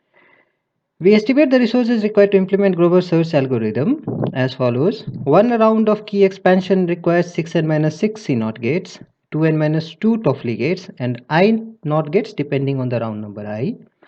One round of state update requires 7n minus 6 C0 gates and 2n minus 2 Toffoli gates. So T rounds of spec would require T round updates and T minus 1 key expansion, and so T round updates would require T into 7n minus 6 C0 gates and T into 2n minus 2 Toffoli gates, and T minus 1 key expansion would require these many C0 gates and these many Toffoli gates. So NOT gates will always depend on the number of the rounds.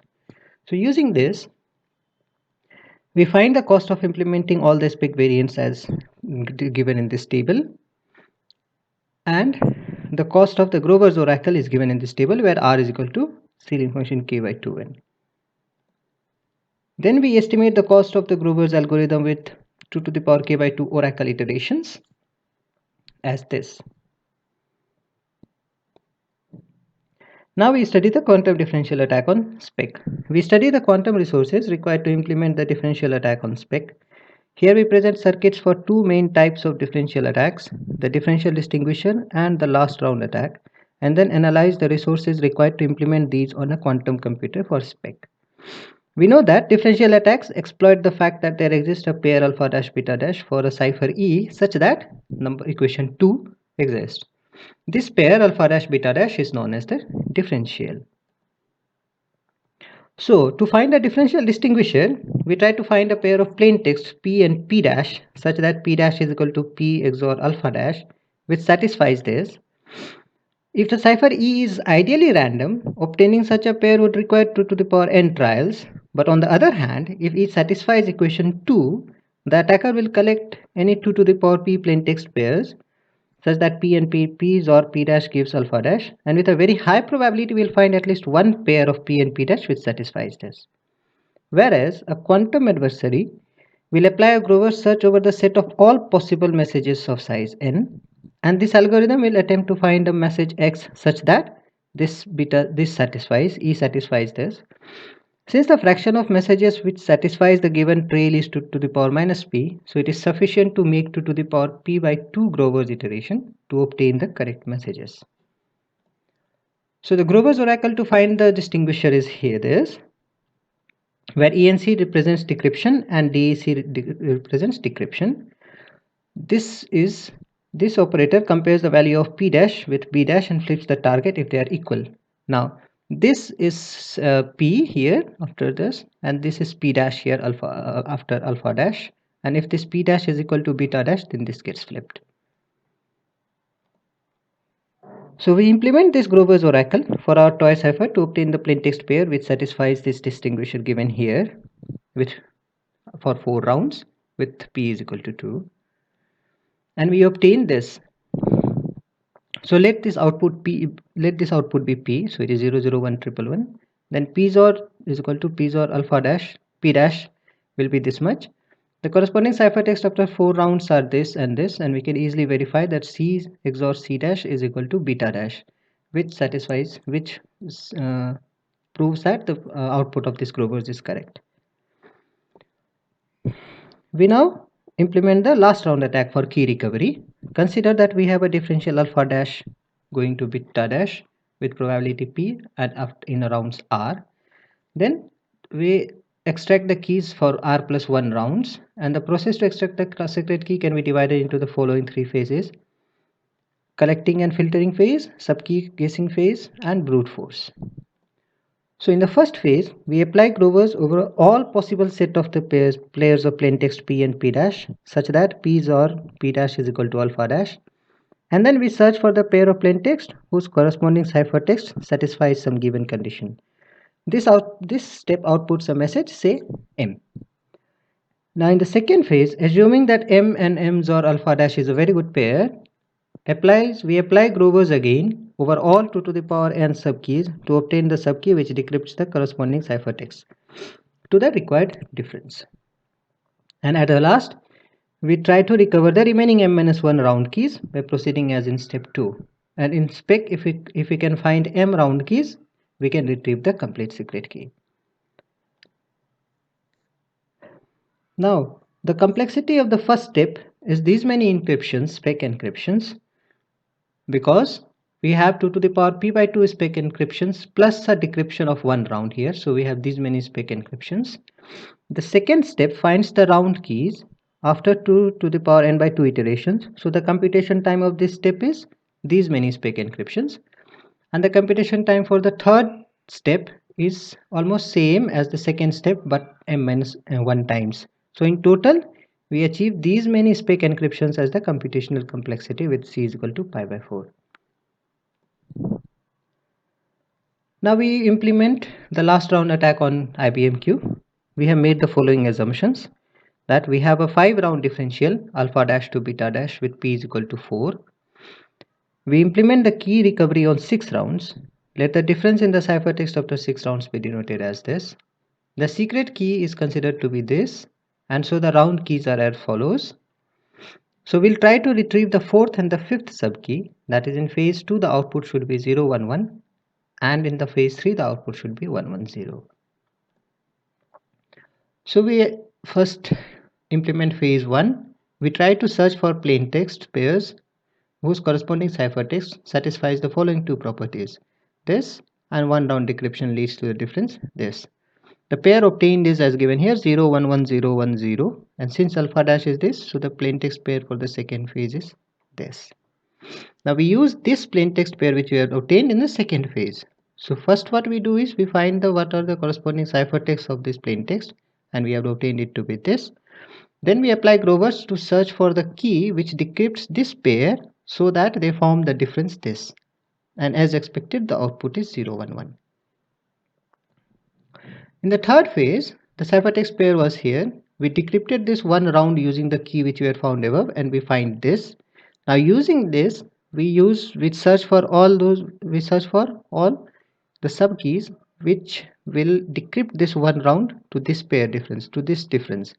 As expected, the output is 110. Now the resource estimations. Phase 1 makes 2 to the power p by 2 iterations of r plus 1 round spec and 1 round decryption. So we have these many rounds, spec rounds. In spec 2, so this step will have 2n measurements and requires these many qubits and 2n classical bits. Phase 2 partially decrypts 1 round and makes measurement of the round key. So this step has these many 2 to the power n by 2 iterations of 1 round spec and has n measurements and will require these many qubits. Phase 3 is a repetition of phase 2 for m-1 times and the resources required can be computed similarly. So in total, to construct the entire circuit for this last round attack, we will have the number of qubits required will be this much. Classical bits would be this much. Measurements would be 2n plus mn. As many measurements, so many classical bits. And the gates which will be required to implement 2 to the power p by 2 r plus 2 plus 2 to the power n by 2 by m round updates and 2 to the power p by 2 r key expansions. So we have these are the resource estimates required. These estimates are based on the differentials computed by F. Abed et al. In their paper Differential Cryptanalysis of Reduced Round Simon and Spec, which was published in FSE 2014. So in conclusion, we perform quantum cryptanalysis on lightweight cipher spec. We analyze the exhaustive key search and differential cryptanalysis in quantum framework exploiting Grover's algorithm. For both the cases, we estimate the quantum resources required for implementing the attacks. Experiments are performed in IBM-Q environment considering a toy version of the cipher. Thank you. The talks covered under formal methods are formal verification of fair exchange based on Bitcoin smart contracts by Chengshi and Kazuki Yanayama, certified compilation for cryptography, extended x86 instructions, and constant time verification by Jos Basiler Almeida et al., protocol analysis with time by Damain Aparico Shancho et al., Verifpal cryptographic protocol analysis for the real world by Nadim Kobesi, Georgia Nicholas, and Mukesh Tiwari. Hello everyone. My talk is about formal verification of fair exchange based on Bitcoin smart contracts.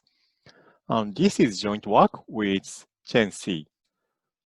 First, I'll talk about the problem of fairness in customer-to-customer electronic commerces.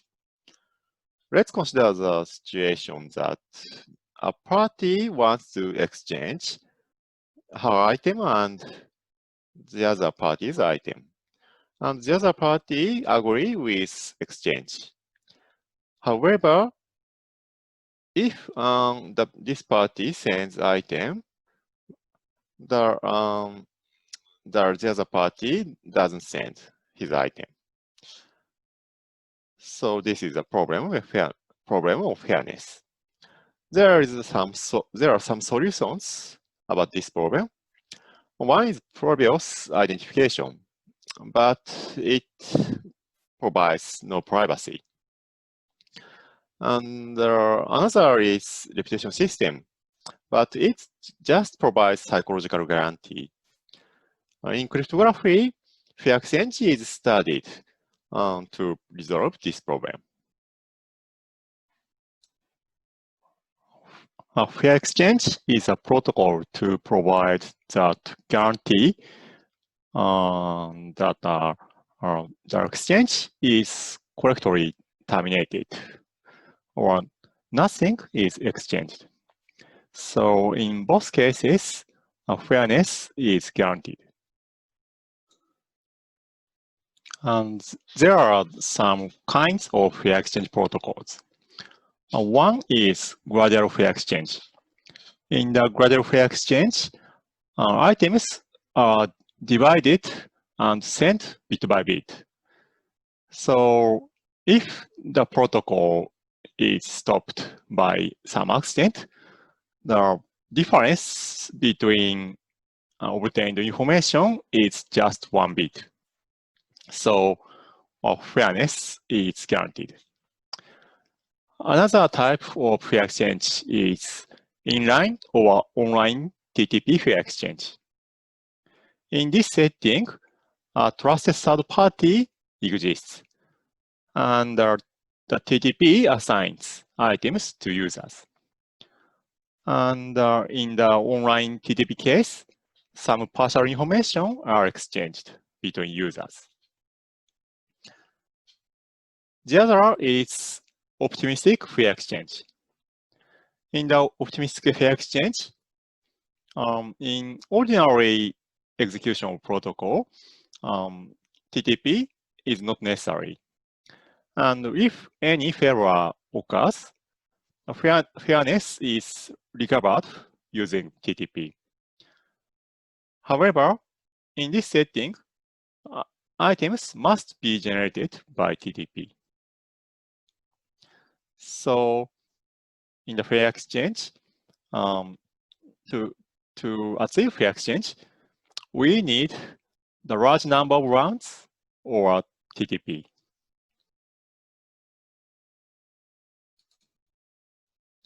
In this work, we focus on fair exchange based on smart contract on blockchain systems.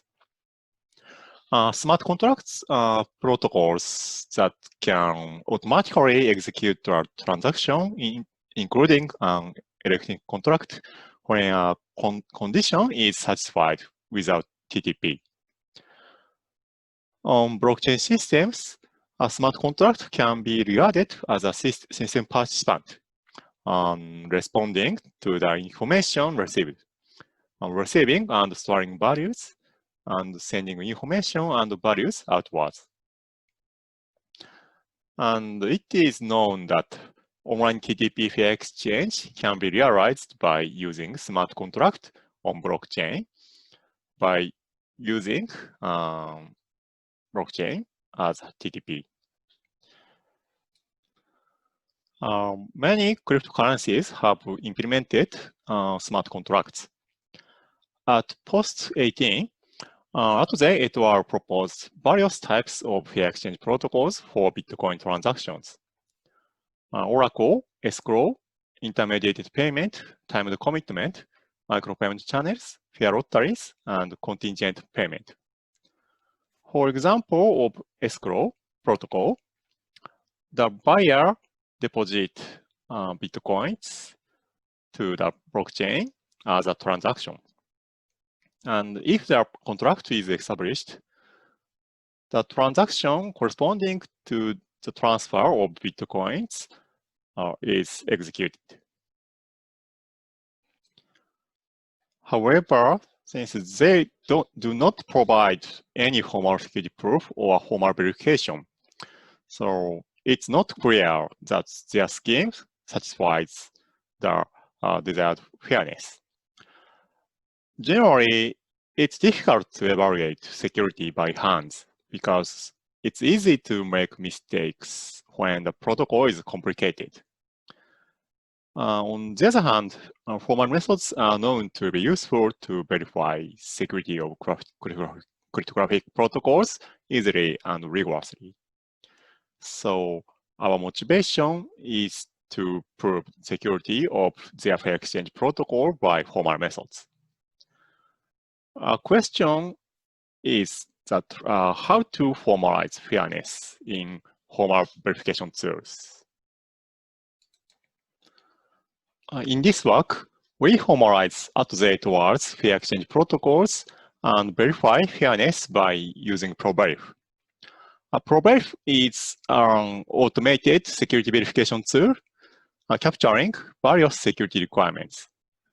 We give a formalization of fairness by a combination of reachability and correspondence assertions in ProVerif. As a result of verification, we find known attacks for escrow and contingent payment, and we show that the other protocols are secure. This is the agenda of my talk. First, I'll talk about some backgrounds on Bitcoin transactions and scripts, ProVerif, and show our contribution. And in this talk, I'll talk about formalization and verification of escrow and contingent payment. Here, I explain the Bitcoin transactions. The balance of user is determined by the amount of unspent Bitcoins through transactions. There is a notion of coin-based transactions, T0, generating fresh Bitcoins by mining. And each transaction has fields in, with, and out. With field specifies the witness, which makes the script within a field out of the pointed transaction in field in evaluate to true. And this is an example. T0 is a coin-based transaction. And the transaction TA has width 42. So TA satisfies the condition of the transaction T0. So TA can be executed. Next, I'll explain Bitcoin scripts.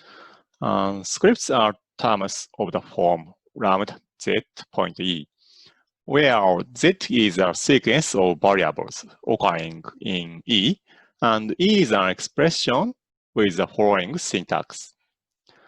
X means variables, k means constants, and these expressions mean basic arithmetic or logical operators. And this denotes the size of the evaluation of E. And this evaluates to the hash of E. And this evaluates to true if and only if the sequence of signatures E is verified by using key in K. And these expressions define absolute and relative time constraints. Next, I'll explain the ProVerif. ProVerif is a formal verification tool for cryptographic protocols, idealizing messages, communication channel, and others to symbols. If verification result is success, it is confirmed that there is no fact that violates security requirements, and the target protocol is secure. And if the verification result is failure, then facts that violate security requirements can be derived, and there is a concrete attack procedure on the target protocol. There are various verifiable properties by ProVerif. One is secrecy by reachability. It corresponds to one-wayness in cryptography. Another is strong secrecy by observational equivalence. It corresponds to indistinguishability in cryptography. And the other is authenticity by correspondence assertions. And authenticity can be derived to two types. If no-injective correspondence is false, a spoofing attack exists. And if no-injective correspondence is true and the injective correspondence is false, a reply attack exists. Here is our contribution. We formalize fairness in ProVerif by combining reachability and correspondence assertion. We use reachability to verify if transferring or refunding occurs. And we use correspondence assertion to verify if transferring or refunding always occurs in the case of satisfying or failing the contract condition. Here is our verification result. We find known attacks to escrow without arbitrator and contingent payment based on ordinary non-interactive zero-knowledge protocol. And the other protocols are secure. Next, I showed our formalization and verification results of Escrow. Here, I explain the transactions of Escrow with an arbitrator. In this setting, buyer A wants to buy an item from seller B. By transaction TA, n Bitcoin of A is deposited. And if the item is sent, transaction T-B contains A's and B's signatures, and the merge signature is verified, and n Bitcoins is transferred by executing transaction T. And on the other hand, if the item is not sent, transaction T-A contains A's and B's signatures.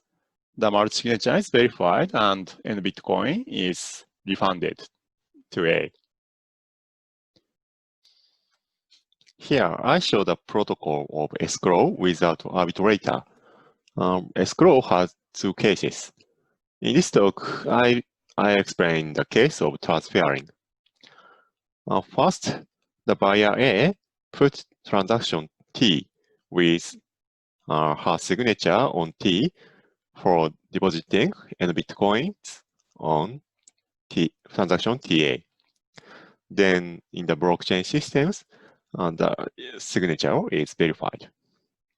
And if valid, transaction T is put. The next, buyer A generates and sends her signature on transaction T prime B to the seller B. Then the seller B puts transaction T prime B with buyer A's signature and his signature on T prime B.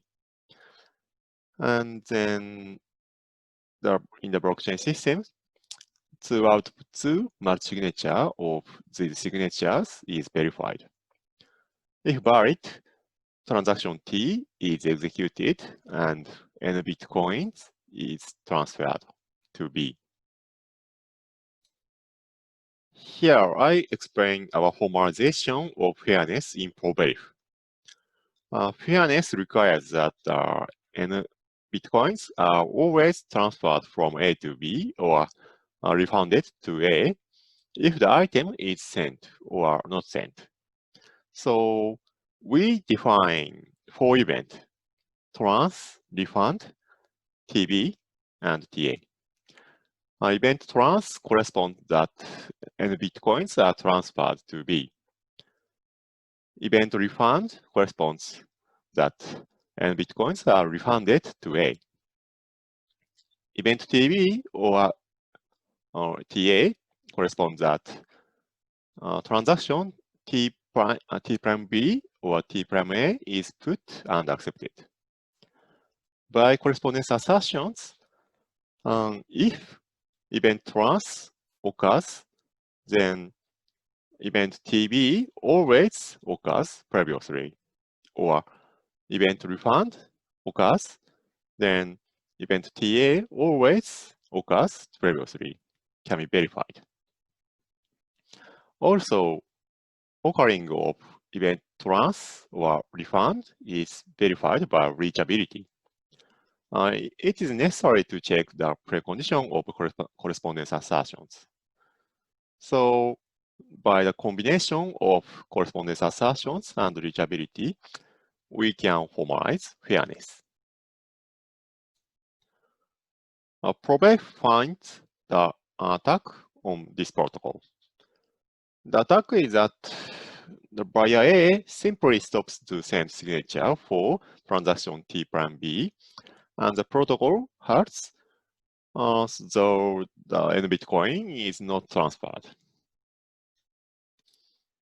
Now next, I explain the transactions of Escrow with Arbitrator. The difference from the previous protocol is that the Arbitrator C is added, and in the transaction T, 2 of 3 multi-signature is verified. If the arbitration is requested, arbitrator C sends a signature to the disadvantaged one of the 2 participants. So it's a kind of optimistic fair exchange. Here, I explain the protocol of escrow with arbitrator. If the malicious buyer A does not send signature on transaction T prime B, the arbitrator C sends his signature on transaction T prime B to the seller B instead of the buyer A. So the seller B can put transaction T prime B with arbitrator C's signature and his signature on T prime B. And then in the blockchain system, 2 out of 3 multi-signature of this signature is verified. If valid, and Bitcoin is transferred. Here is the verification result of escrow protocol. In the protocol without arbitrator, Probase finds attacks by malicious buyer and malicious seller. On the other hand, in the protocol without arbitrator, it is secure against malicious buyer and malicious seller. Next, I showed our formalization and verification result of contingent payment. I explained the transactions of contingent payment protocol. In the contingent payment protocol, the seller B proves that C certainly has the secret S. Buyer A pays N bitcoins if the proof is valid, and the secret S is finally opened. Bitcoin script supports checking if a value X is a preimage of H, such that H is the hash value of X. And by a relative time constraint, if time out, N Bitcoin is refunded to A. Here I explain the protocol overview of the contingent payment. Contingent payment protocol has 2 cases. In this talk, I focus on the case of opening.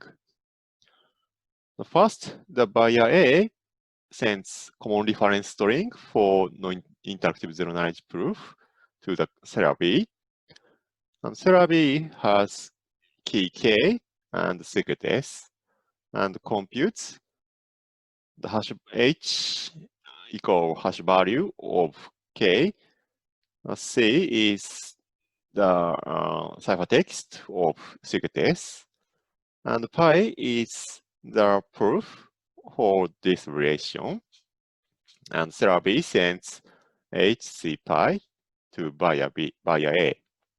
And the buyer A verifies the validity of pi. Then the buyer A puts transaction TCPH with signature on TCPH and H.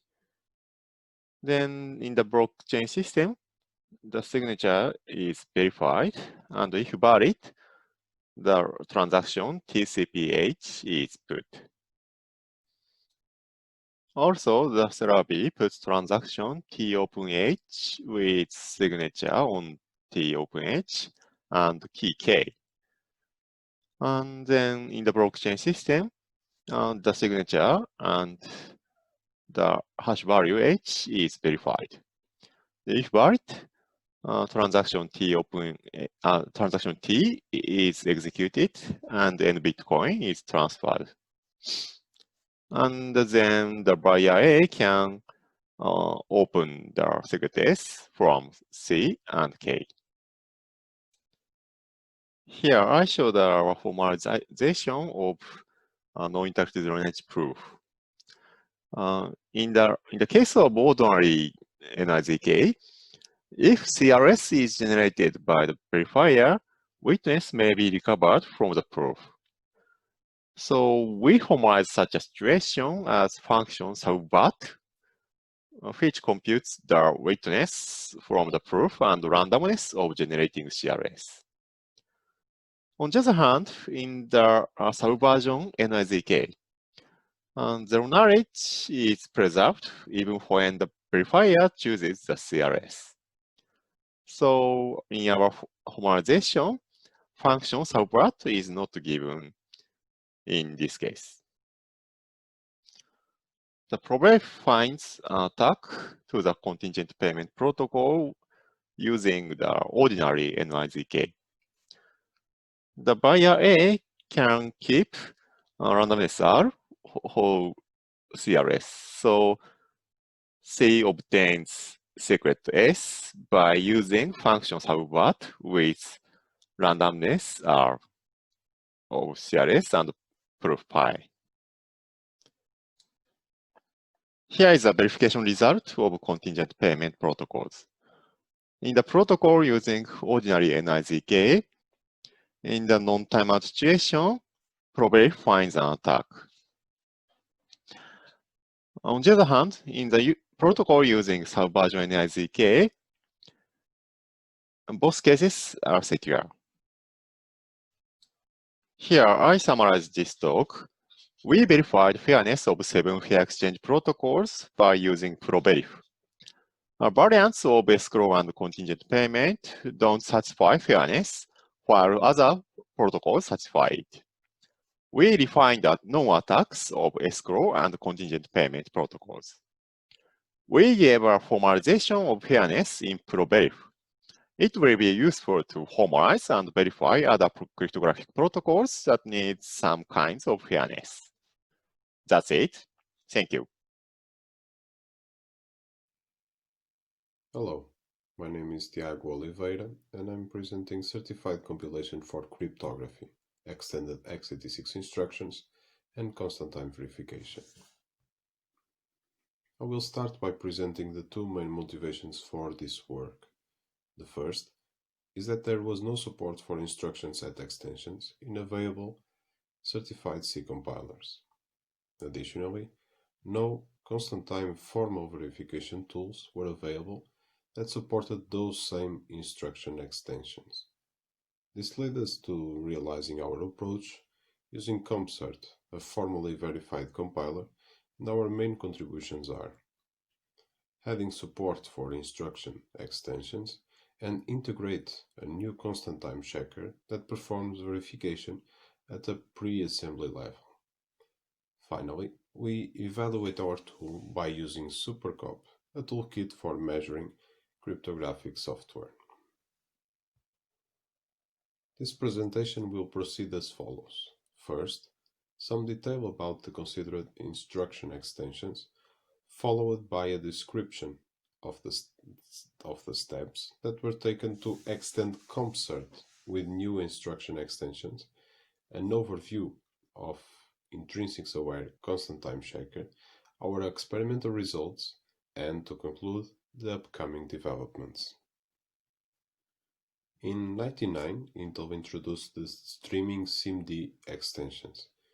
This extension includes 8 new 128-bit registers and several instructions to perform operations over multiple data at once. As an intuition, these registers and instructions can be used to perform the same operation over 4 32-bit values. The subsize can vary between 8 or 64, depending on the extension version. The original SSE extension was specifically oriented to floating point operations, and in later versions of SSE, integer operations were also included. More recently, in 2011, Intel introduced AES-NI, or Advanced Encryption Standard, new instructions. This extension provides a set of instructions that allow to perform AES computations in hardware. The usage of AES-NI is motivated by major performance improvements when compared to software implementations and also improved security. Instruction extensions are made available in C programming language through a mechanism called Intrinsics, also referred to as built-ins in some cases. Intrinsics are specially handled functions by the compiler that eventually get translated into the corresponding assembly instruction. Note that in some compilers, such as the GCC or C-line compiler, this may not be the case. In the optimization stage of such compilers, the expected instruction can sometimes be replaced or slightly rearranged if the compiler finds that that change yields better performance. At the bottom of this slide, we can find the list of intrinsics functions that are made available by AES-NI. Now, moving on to the next part, having x86 instruction extensions to CompCert. In this slide, we illustrate the CompCert architecture. The front end of the compiler, which corresponds to the first 4 stages, that is, the set of stages that take as input a program written in C and transform it into C minor. And C minor is a stripped down variant of C, and it's the input of CompCert's backend, which includes the remaining compilation stages, such as the register allocation, or at the later stages, the printing. In this work, most of the changes were performed at the parser and the register allocation. Now, I will present the steps that were taken to extend CompCert. The first step was the creation of a generic configuration file to model built-in functions.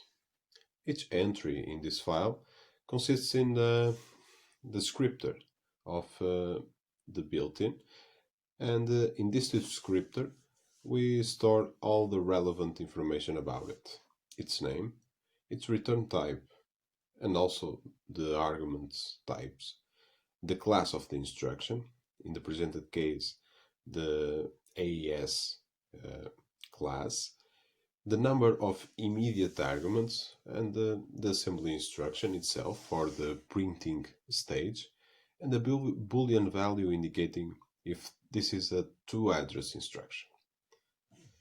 This generic configuration file was automatically generated from the GCC documentation.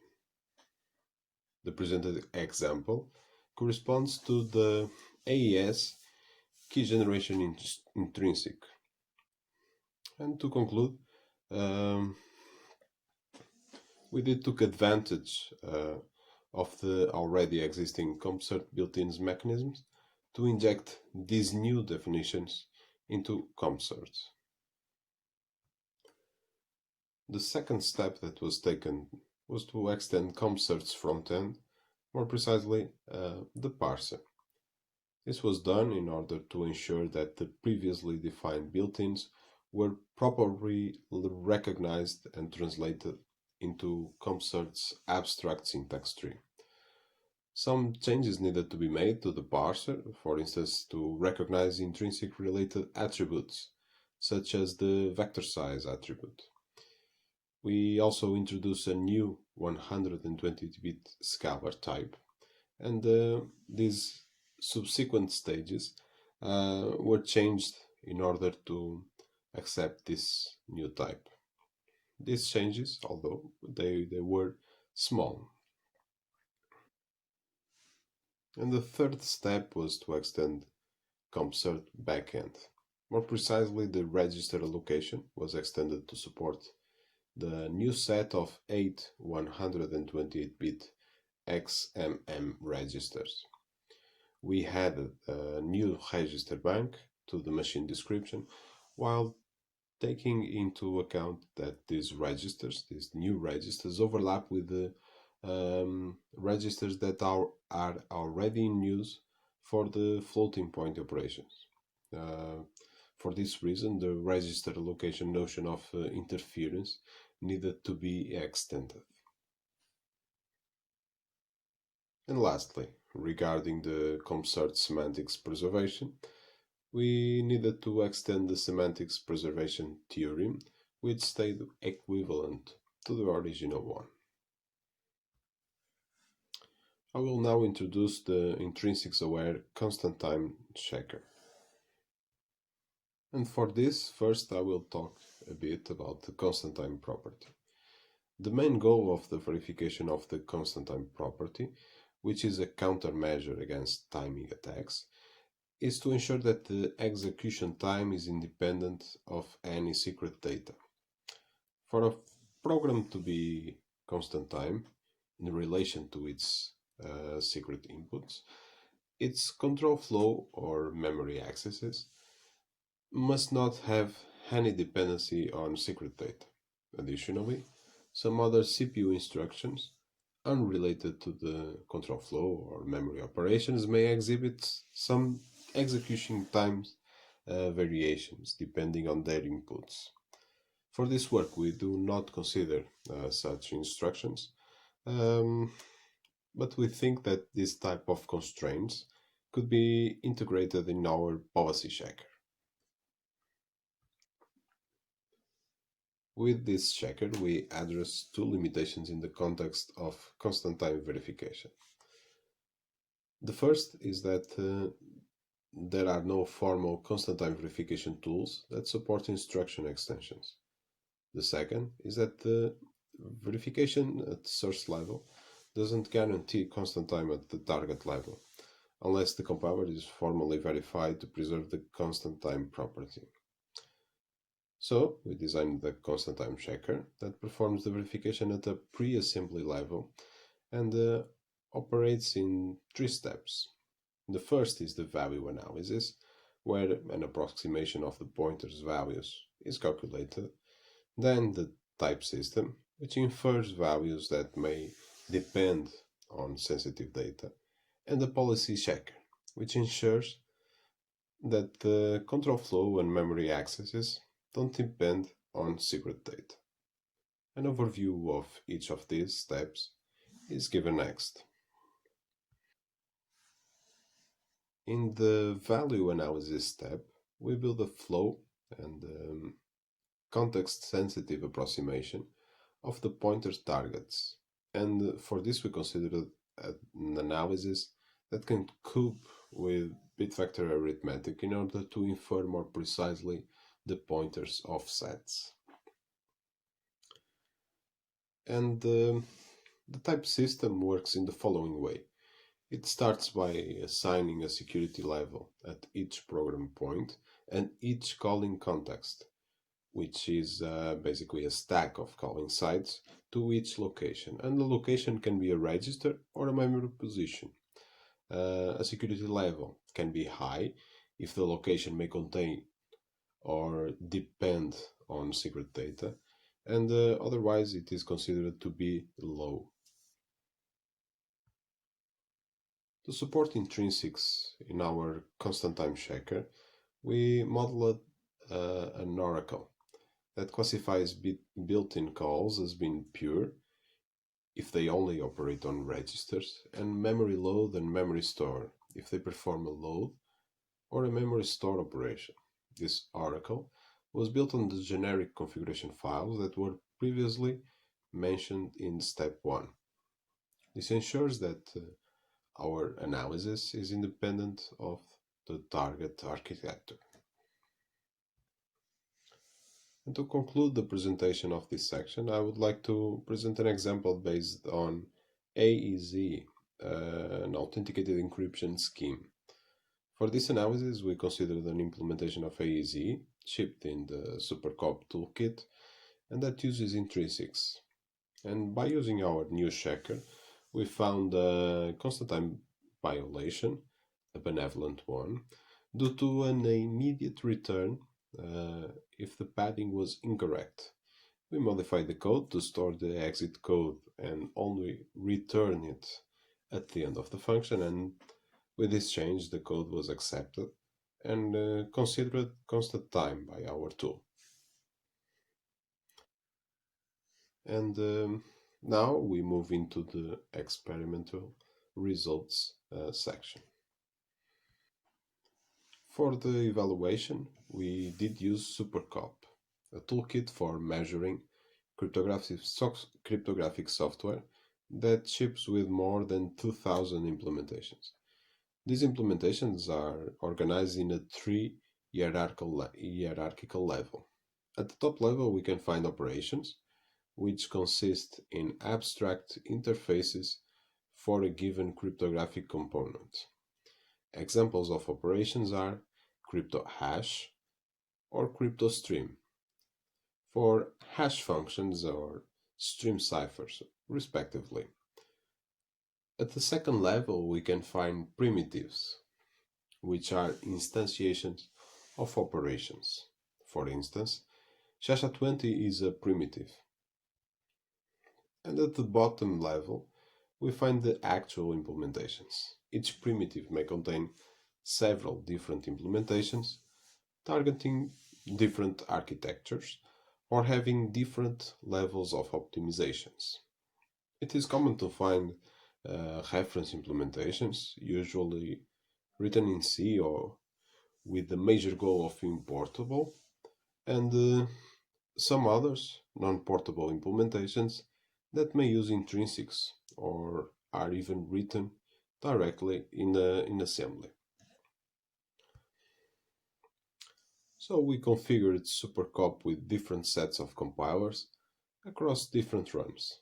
First, and to establish a baseline, we configured SuperCop with GCC compiler version 5.4 and also CLang compiler version 3.8, both in 32 and 64-bit modes. And next, to evaluate the coverage and performance improvements of our extension in comparison with the baseline and other CompCert versions, we did an individual run for CompCert 2.2, which is the basis of our work, and another for the extended version. Finally, we also considered CompCert 3.0, both in 32 and 64 bits mode. After running SuperCop with these configurations, the results between these different runs were compared.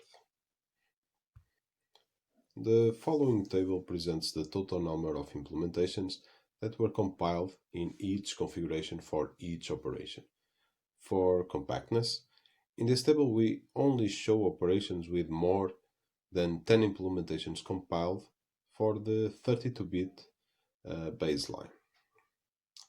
The full table is presented in our paper.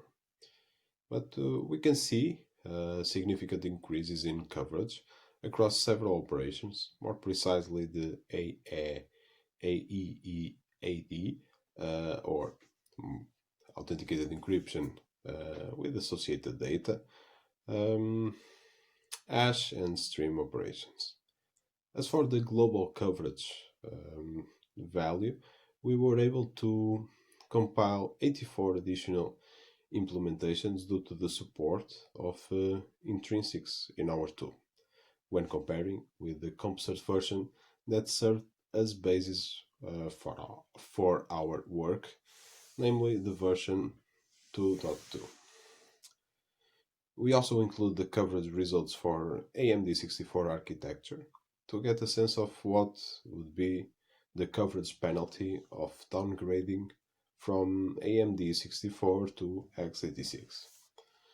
And with our extension, we are still on the top when comparing to the CompCert 3.0 configured for producing 64-bit code, and performance results will be presented next.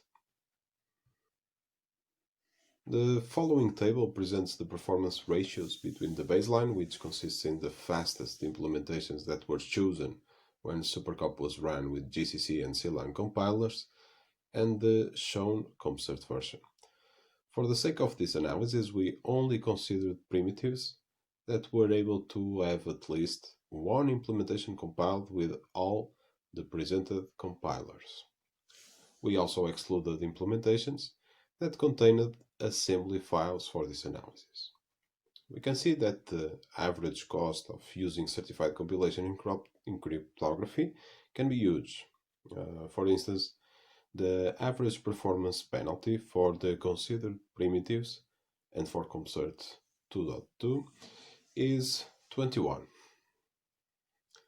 This means that by using the standard COMCERT 2.2 and in average, the code for the considered primitives performs 21 times slower when comparing to non-certified compilers. This is mostly due to the lack of support of intrinsics, as it can be observed in the last column of the table, where we were able to lower the performance penalty down to roughly 4.8, or from another point of view, we perform 3 to 4 times better when comparing to the certified alternatives. And from our experimental evaluation, we can conclude that intrinsics are in fact a missing feature for the cryptography domain, given that we were able to simultaneously increase the coverage and lower the performance penalty with the proposed extension. We now proceed for the last slide of this presentation, the upcoming developments.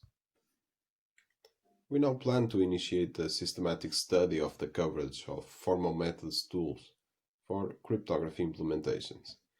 The developed tool is available in the shown GitHub repository, and we are also planning in extending COMCERT 3.7, or extend our work to COMCERT 3.7, which supports AMD 64 as a target architecture.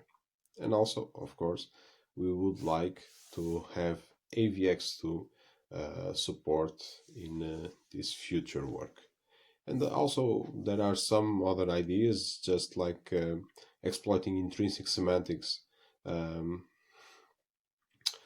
to allow for better optimizations, and planning on updating our benchmark setup with more recent versions of the Supercop toolkit and the corresponding baseline compilers. Thank you for watching. Stay safe. Hello everybody, my name is Damian Aparicio Sanchez, and I'm going to tell you about the protocol analyzed with time. The first look is this online I'm going to follow for the presentation. 1. What is this talk about? The second, what is the meaning of the distant bound protocol? How works the branch-chain analysis of notation?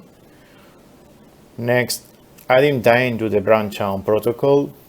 Our contribution, this contribution is our time process algebra that we use to reason to time and distance.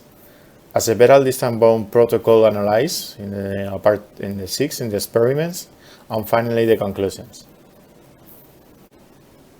Well, as you all know, security protocol design is a very critical task, and at the same time made very sensitive to attacks. For example of attacks, we have the famous TLS, where received a significant type of attacks.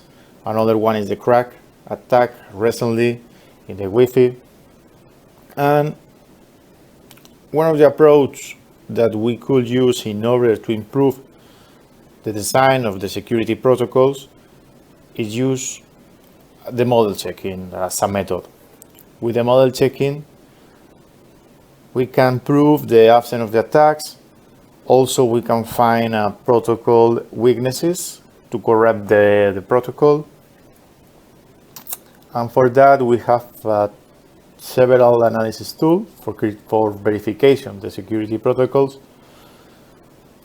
The ModemPA, the Tamarin, and the X Approver, and we use it for this research, the ModMPA. ModMPA has the capability of the model checker. It's a tool to find or prove the absence of the attack in cryptographic protocols. Analyze infinite state of the system, has active $VAL, no abstraction of the approximation of nodes, has unbounded number of sessions. ModMPA was designed to support a very wide class of cryptographic protocols. The equational theory that he has is the Diffie-Hellman exponentiation, the exclusive OR, one approximation of the homomorphic encryption. With all these properties, ModMPA makes use of the unification model equational theories and the narrowing to support the backward search.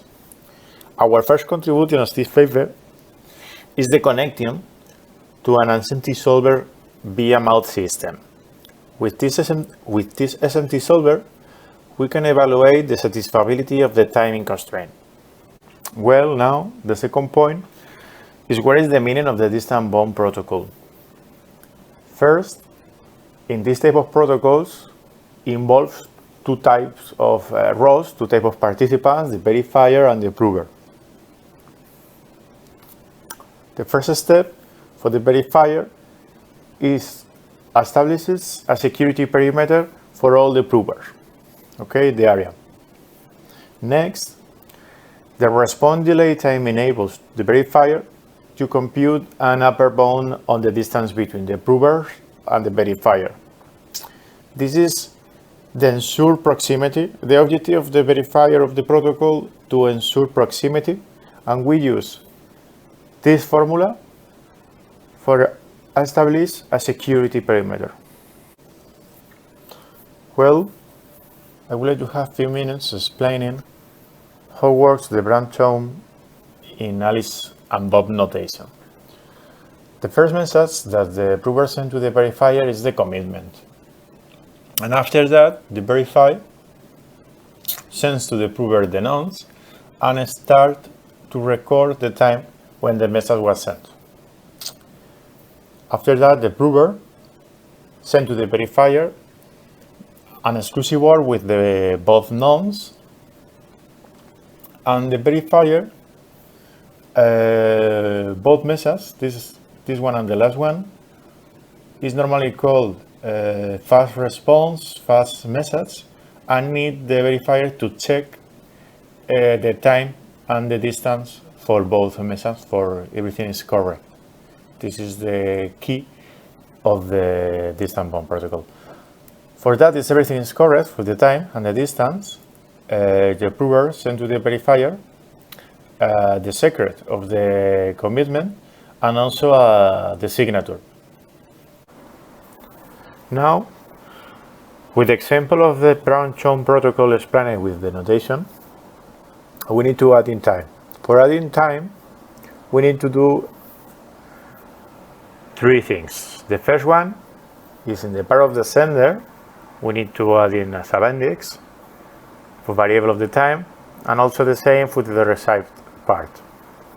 The second thing is a timing constraint associated to the metric space. The last one, we added to the D that represent the distance bound constraint of the verifier. Here we have again the notation of the protocol and the first constraint. The first constraint represents here the time for the prover sent to the message, T1, plus the distance between of them. The distance between the prover and the verifier must be equal to the T1 prime. T1 prime is the time that the verifier received the message.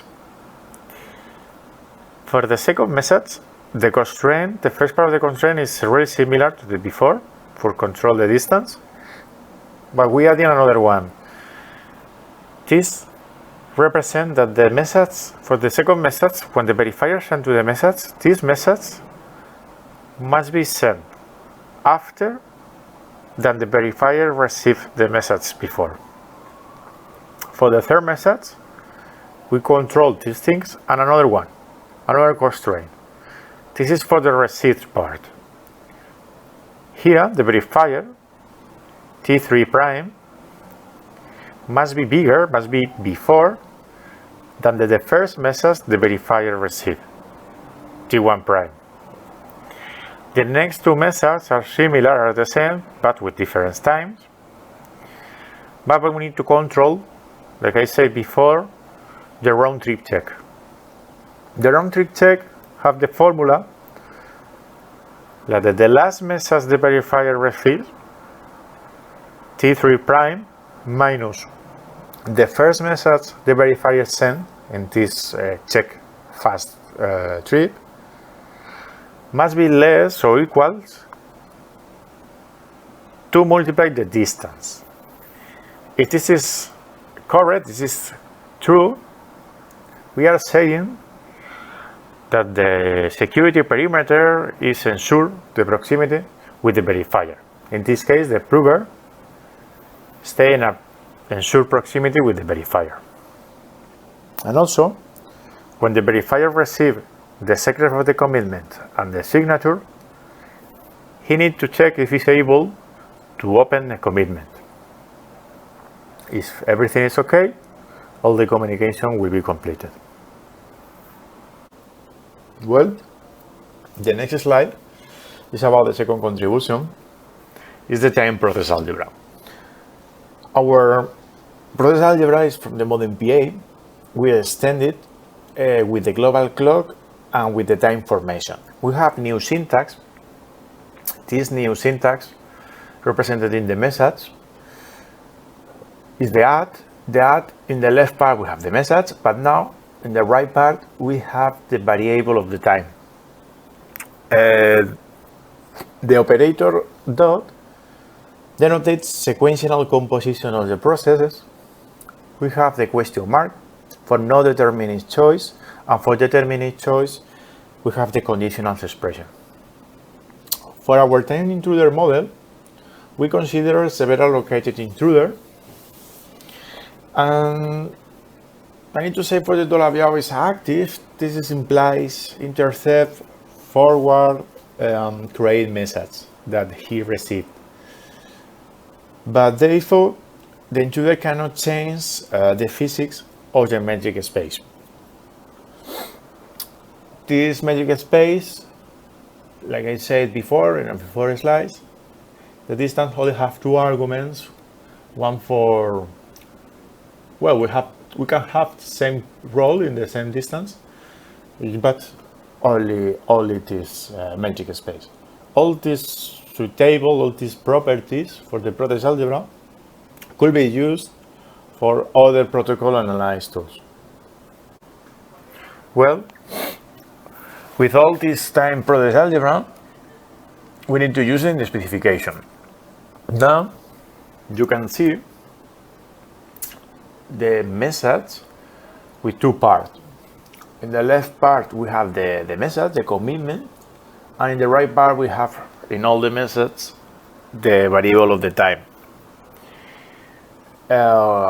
We have the dot for the sequential composition of the processes. We have the determinate choice. We use this one for the round trip check, if you remember the slides before. But the verifier needs to check if the messages are in the perimeter, security perimeter. If it's true that it's secure, the verifier accepts. Then the next message is the secret of the commitment, and with them disable the open. If it's true, the open function, they will be received the last message of the communication that is the signature for the program. In this slide is for illustrate how the time process algebra can be transformed into the strand specification in modern PA. This is our third contribution about this paper. It's a transformation from time process into the strands with time variable and time constraint. This transformation in body MPA is also shown incomplete. We have here two strands. We have the prover strand and the verifier strand. For the prover strand, the first message, the new syntax for the process algebra, we have now in the time area the arrow. The arrow separate the sender information and the receiver information. In this part, the sender we have in the first argument the prover who sent the message at the time t1, and the variable as represent that will be replaced by the appropriate value that make the execution on all its time constraints possible. If we go to the verifier strand for the first message, is the commitment again, but this time is the received message. We have now in the sender information, we have that someone that sent this message at the time t1 prime, and in the right part we have the verifier who received the message at the time t1, and plus we have again the variable as that represent a set of receivers. All this new syntax, all this new process algebra into the strands mode in PA, we use for control the time and distance in the distant bounds protocol. Well, the point 6 is the experiment. We have two security protocols that have been analyzed for each protocol: the mafia fraud and the distant hijacking attacks. For the mafia fraud, where an honest prover is outside the neighborhood or perimeter area of the verifier, but the intruder is inside, pretending to be the honest prover. Using the graph, another example is an attacker to try to convince the verifier that the honest prover is closer to him than he really is. It is really similar to the man in the middle attack. The second property, the distant hijacking, an attack is possible where an intruder located outside the neighborhood of the verifier succeeds in convincing the verifier that he is inside the neighborhood by exploiting the presence of the honest prover in the neighborhood. Using the graph, the meaning of the attack is a dishonest prover, intruder in this case, located far away, succeeds in convincing a verifier that they are actually close, and he may only exploit the presence of the honest prover participant that they are inside to the perimeter area to achieve his goal. With these security properties in mind, we have encoded several distance bound protocols in modern PA. But for that, in this reset, we needed to include a minor modifications in modern PA. One minor was include the subreal. Another important minor was the connection of the modern PA to SMT solver via mod system. This is the first contribution for us. Another important thing for the experiments, although the timed model allows an unbounded number of participants, in our case, we specified one verifier, one prover, and one attacker. But we allowed an unbounded number of sessions. This table represents 9 protocols that we analyzed. The symbol of the check represents the property satisfied. The symbol of the cross means that the attack was found. The times represents that the search takes the time to be complete, and the processing of the specification that eliminate the search for some probably unreachable states. Okay, and for finish the presentation, we have the conclusions.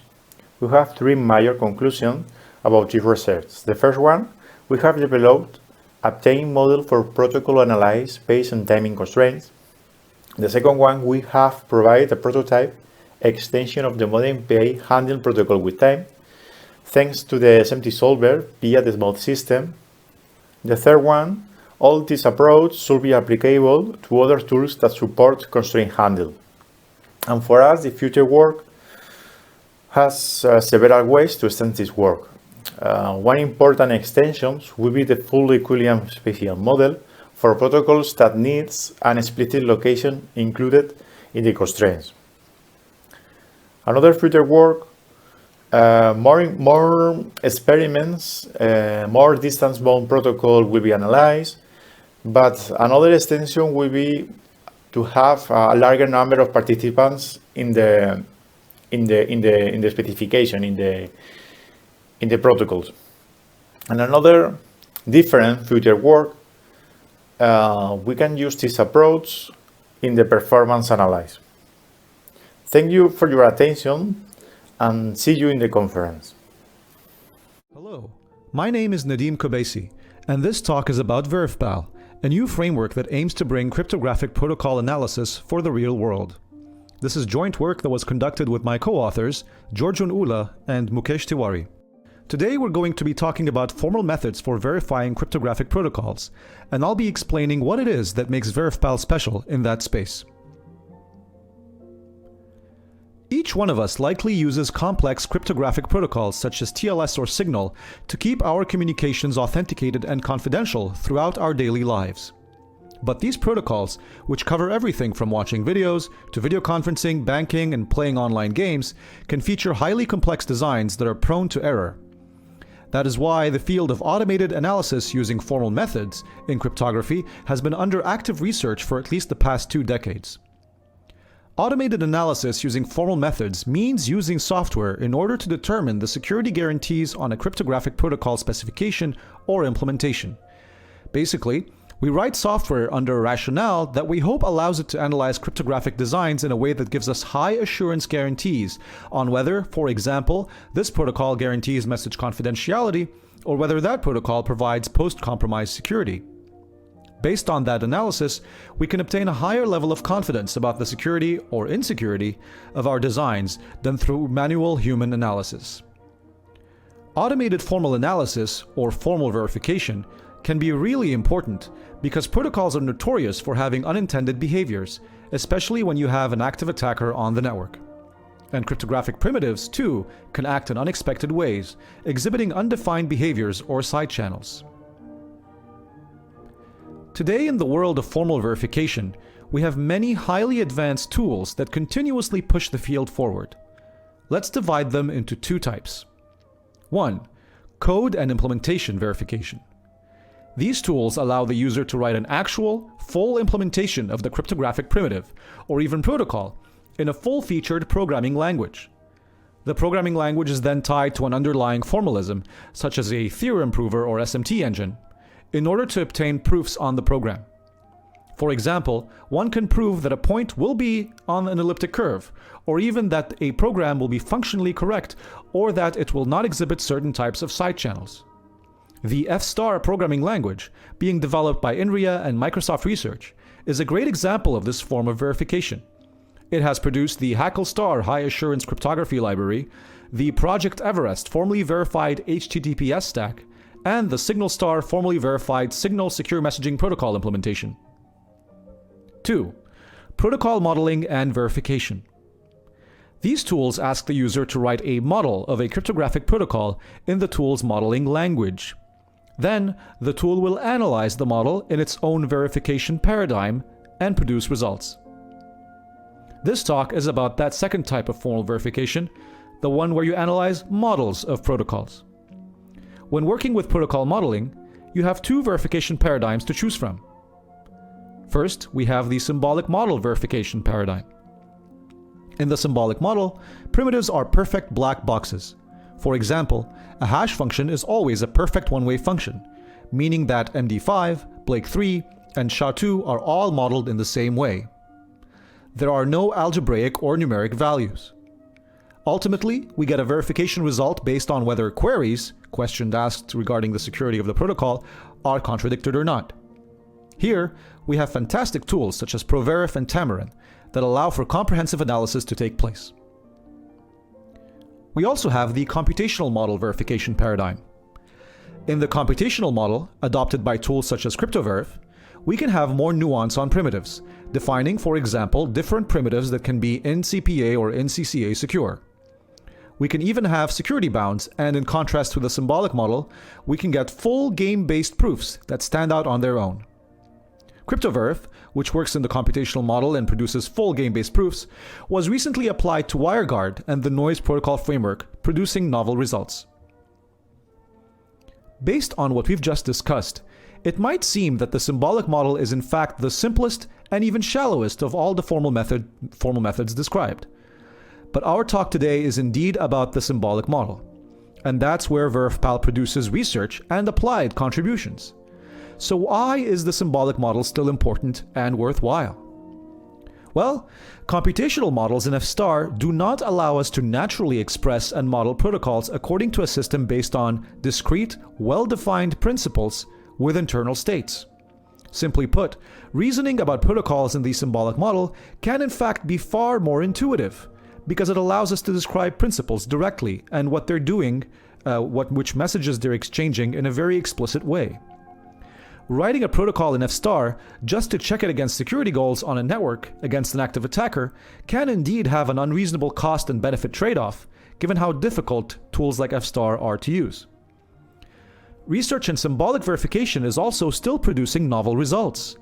Recent papers by Cass Kremers, Dennis Jackson, Catriel Cohn-Gordon, and Ralph Sass, for example, show how cryptographic primitives can be captured in surprising depth in the symbolic model, allowing for the modeling of subtle attacks on signature schemes and also the modeling of small subgroup attacks. In their papers, Prime Order Pleas Revisiting Small Subgroup and Invalid Curve Attacks on Protocols Using Diffie-Hellman, and Seems Legit Automated Analysis of Subtle Attacks on Protocols That Use Signatures, that team of researchers produced interesting results on novel, previously unanalyzed protocols. And indeed, in the past 4 years, we've seen tons of papers published on novel results using symbolic model analysis. Results on Signal, TLS, 5G, Bluetooth, the Noise Protocol Framework, Scuttlebutt, and much more. This is a great way to work, allowing practitioners to reason better about their protocols before and even as they are being implemented. So the question then becomes, why isn't symbolic model formal analysis used more often? Well, despite the fundamental and seminal research contributions of Tamarin, Proverif, and other works, the truth is that they remain quite difficult to adopt from the standpoint of a regular student or engineer, which is not particularly involved in the academic sense of formal verification. Here is what a model looks like in Tamarin. And here is a model written in Proverif. Now, there are indeed many valid reasons why these tools adopt languages that look like this. And their adopting a different language would almost certainly raise important questions on the kinds of analyses that would be then possible with those tools.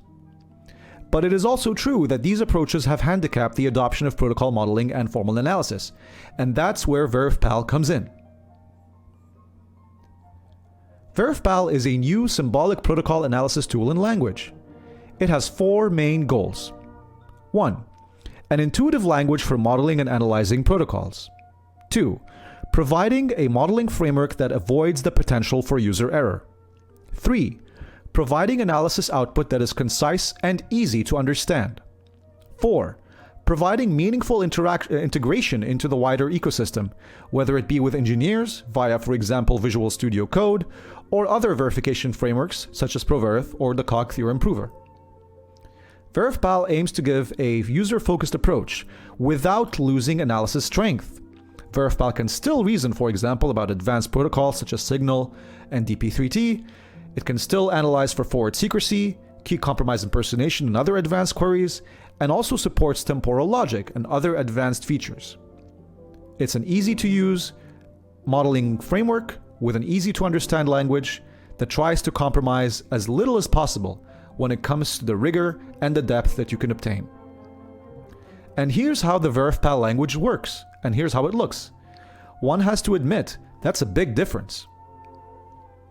The first thing you will notice is that VerifPal allows us to explicitly define principles, their internal states, what kinds of operations they do, and messages they send to one another.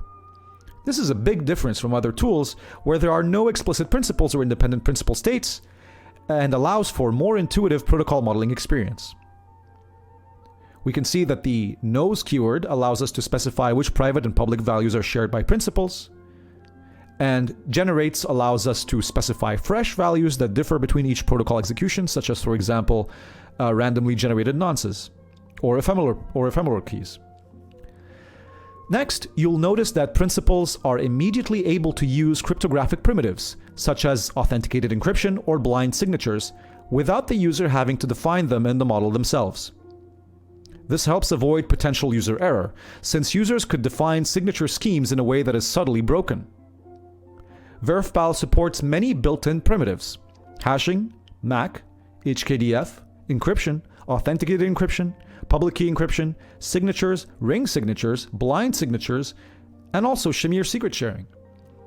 There are also some rather creative primitives, such as password hashing. If you declare a value of type password and use it directly as an encryption key without password hashing it first, then the attacker will be able to decrypt that ciphertext if they can obtain it. This gives us a little bit more depth into what we can model symbolically, while keeping VerifPal's language easy to learn. And specifying public keys in Diffie-Hellman key agreement is easy, thanks to VerifPal's special syntax. Once you've modeled your protocol, it's time to ask VerifPal questions or queries regarding its security. VerifPal currently supports 4 different types of queries. Confidentiality queries are the most basic of all VerifPal queries. We can ask whether the attacker can obtain M, where M is, for example, some sensitive message. If the answer is yes, then the attacker was able to obtain the message despite it being presumably encrypted. When used in conjunction with phases, confidentiality queries can, however, be used to model for advanced security properties, such as forward secrecy. Next, we have authentication queries. They allow us to ask whether Bob will rely on some value E1 in an important protocol operation, such as signature verification or authenticated encryption, if and only if he has received that value from Alice and nobody else. If Bob is successful in using E1 for signature verification or a similar operation without it having been necessarily sent by Alice, then authentication is violated for E1, and the attacker was able to impersonate Alice in communicating that value. Freshness queries are used for detecting replay attacks, where an attacker could manipulate one message to make it seem valid in 2 different contexts. In passive attacker mode, a freshness query will check whether a value is fresh between sessions, that is, if it has at least one composing element that is generated and non-static. In active attacker mode, it will check whether a value can be rendered non-fresh, that is, static between sessions and subsequently successfully used between those sessions. Finally, unlinkability queries rely on models such as those used for the DP3T contact tracing protocol or voting protocols and RFID-based protocols, where unlinkability security properties can be posited on their components and processes. Definitions for unlinkability were found to vary wildly despite the best efforts of researchers, but in VerifPal, we adopt the following definition. For 2 observed values, the adversary cannot distinguish between a protocol execution in which they belong to the same user and a protocol execution in which they belong to 2 different users. In VerifPal, we also have query options, which allow us to specify queries that are preconditions to other queries. Imagine that we want to check if Alice will only send some message to Carol if it has only first authenticated it from Bob. This can be accomplished by adding the precondition option to the authentication query for E, as seen here. This query essentially expresses the event of Carol receiving M2 from Alice shall only occur if Alice has previously received and authenticated an encryption of M2 as coming from Bob. VerifPal also offers additional features that allow illustrating protocol scenarios while keeping modeling protocols simple and intuitive. For example, by surrounding a message value with brackets, we make it a guarded value, which cannot be modified by an active attacker. This is useful for modeling scenarios where, for example, static public keys are pre-authenticated or communicated out of band. Some primitive function calls can be suffixed with a question mark, rendering them checked primitives. This means that this particular execution of the protocol model will halt, and all parties will abort the protocol if this checked primitive, for example, if this signature verification or authentication or authenticated decryption, fails. Not all primitives can be checked primitives. In the symbolic model, hashing and encryption can never fail, so to speak. Only signature verification, authenticated decryption, and similar operations can. VerifPal supports symbolic model analysis under both a passive and active attacker. A passive attacker can observe values as they are sent across a network, but cannot modify these values or inject their own values. An active attacker can inject their own values, substitute values, and so on. To do this, the active attacker needs to re-execute the protocol many times, until it has exhausted all possible state and value mutations of which it is capable given the constraints of the model. The active attacker can also keep values it has learned and reuse them between sessions. Now, let's look at how analysis roughly works in VerifPal. First, the user provides a model, which is then parsed into a knowledge map, an immutable, permanent structure containing information about principles, the resolution of values, the creators of each value, who knows what, the temporal logic of the protocol, and so on. Based on this information, VerifPal performs an initial execution of the protocol, allowing the attacker to populate its state with the values made public or exchanged between the principals, here Alice and Bob. Alice and Bob both obtain a principal state, which is basically an expanded knowledge map that the attacker will be able to mutate prior to each re-execution of the protocol. Based on these initial learned values, the attacker mutates the principal state before each re-execution, doing things such as replacing values with malicious ones. The attacker will keep re-executing, re-evaluating, re-mutating the principal states of principles until it has computationally exhausted all possible principal state mutations, in the sense that it is no longer able to learn any new values or effect any additional novel mutations. Whenever the attacker learns a new value after a protocol execution, it runs them through its internal analysis functions: resolve, deconstruct, reconstruct, and equivalize, which allow it to potentially obtain new values as well based on the rules inherent to the values, primitives, or equations that are learned. Resolve resolves a certain constant to its assigned value. Deconstruct attempts to deconstruct a primitive or an equation. Reconstruct attempts to reconstruct primitives and equations given that the attacker possesses all of the component values. And equivalize determines if the attacker can reconstruct or equivalize any value with values that they already know. Primitives are defined in VerifPal through a common specification called primitive spec. This universal specification allows us to specify each of the primitives supported by VerifPal. It is comprised of 4 functions: decompose, given a primitive's output and a defined subset of its inputs, reveal one of its inputs; recompose, given a defined subset of a primitive's outputs, reveal one of its inputs; rewrite, given a matching defined pattern within a primitive's inputs, rewrite the primitive expression itself into a logic subset of its inputs; and rebuild, given a primitive whose inputs are all the outputs of some same other primitive, rewrite the primitive expression itself into a logical subset of its inputs. Finally, a common concern in symbolic model analysis is what is known as state space explosion. The number of mutations to the state becomes so large in complex protocols that analysis can no longer be guaranteed to even terminate. VerifPal adopts a stage-based methodology in order to avoid this problem. In stage 1, all of the elements of passive attacker analysis, plus constants and equation exponents, may be mutated to a nil value only, and not to each other. Stage 2 includes all of the elements of stage 1, plus non-explosive primitives are mutated but without exceeding a call depth that is predetermined in relation to the way in which they were employed by the principals in the VerifPal model.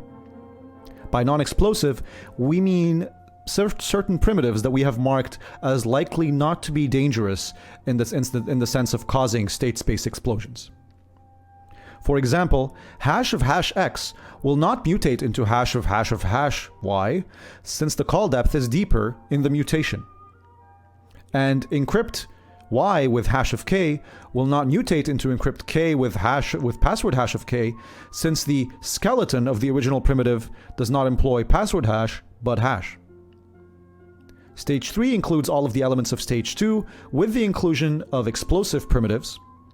Stage 4 includes all of the elements of stage 3 with the addition of constants and equation exponents being replaced with one another, and not just nil. And finally, stage 5 includes all of the elements of stage 4 with the addition of primitives being allowed an infinite call recursion depth, so long as this matches their skeleton, as defined in stage 2. VerifPal has already been used to model Signal, TLS, Scuttlebutt, Firefox Sync, and many other protocols. The VerifPal paper, which is being published at Indocrypt 2020, contains the first model of the DP3T pandemic contact tracing protocol. VerifPal has also been used by Zoom to design and model their new protocol, and even helped the Zoom team find design issues in the early designs. VerifPal has been used by Quarks Lab for quick prototyping of cryptographic designs. It has been used by Asa Abloy to model secure wireless door locks. The VerifPal mailing list has also seen some bug reports from Google engineers, suggesting possible use over at Google. There are many other VerifPal users that likely exist, of which we are not aware.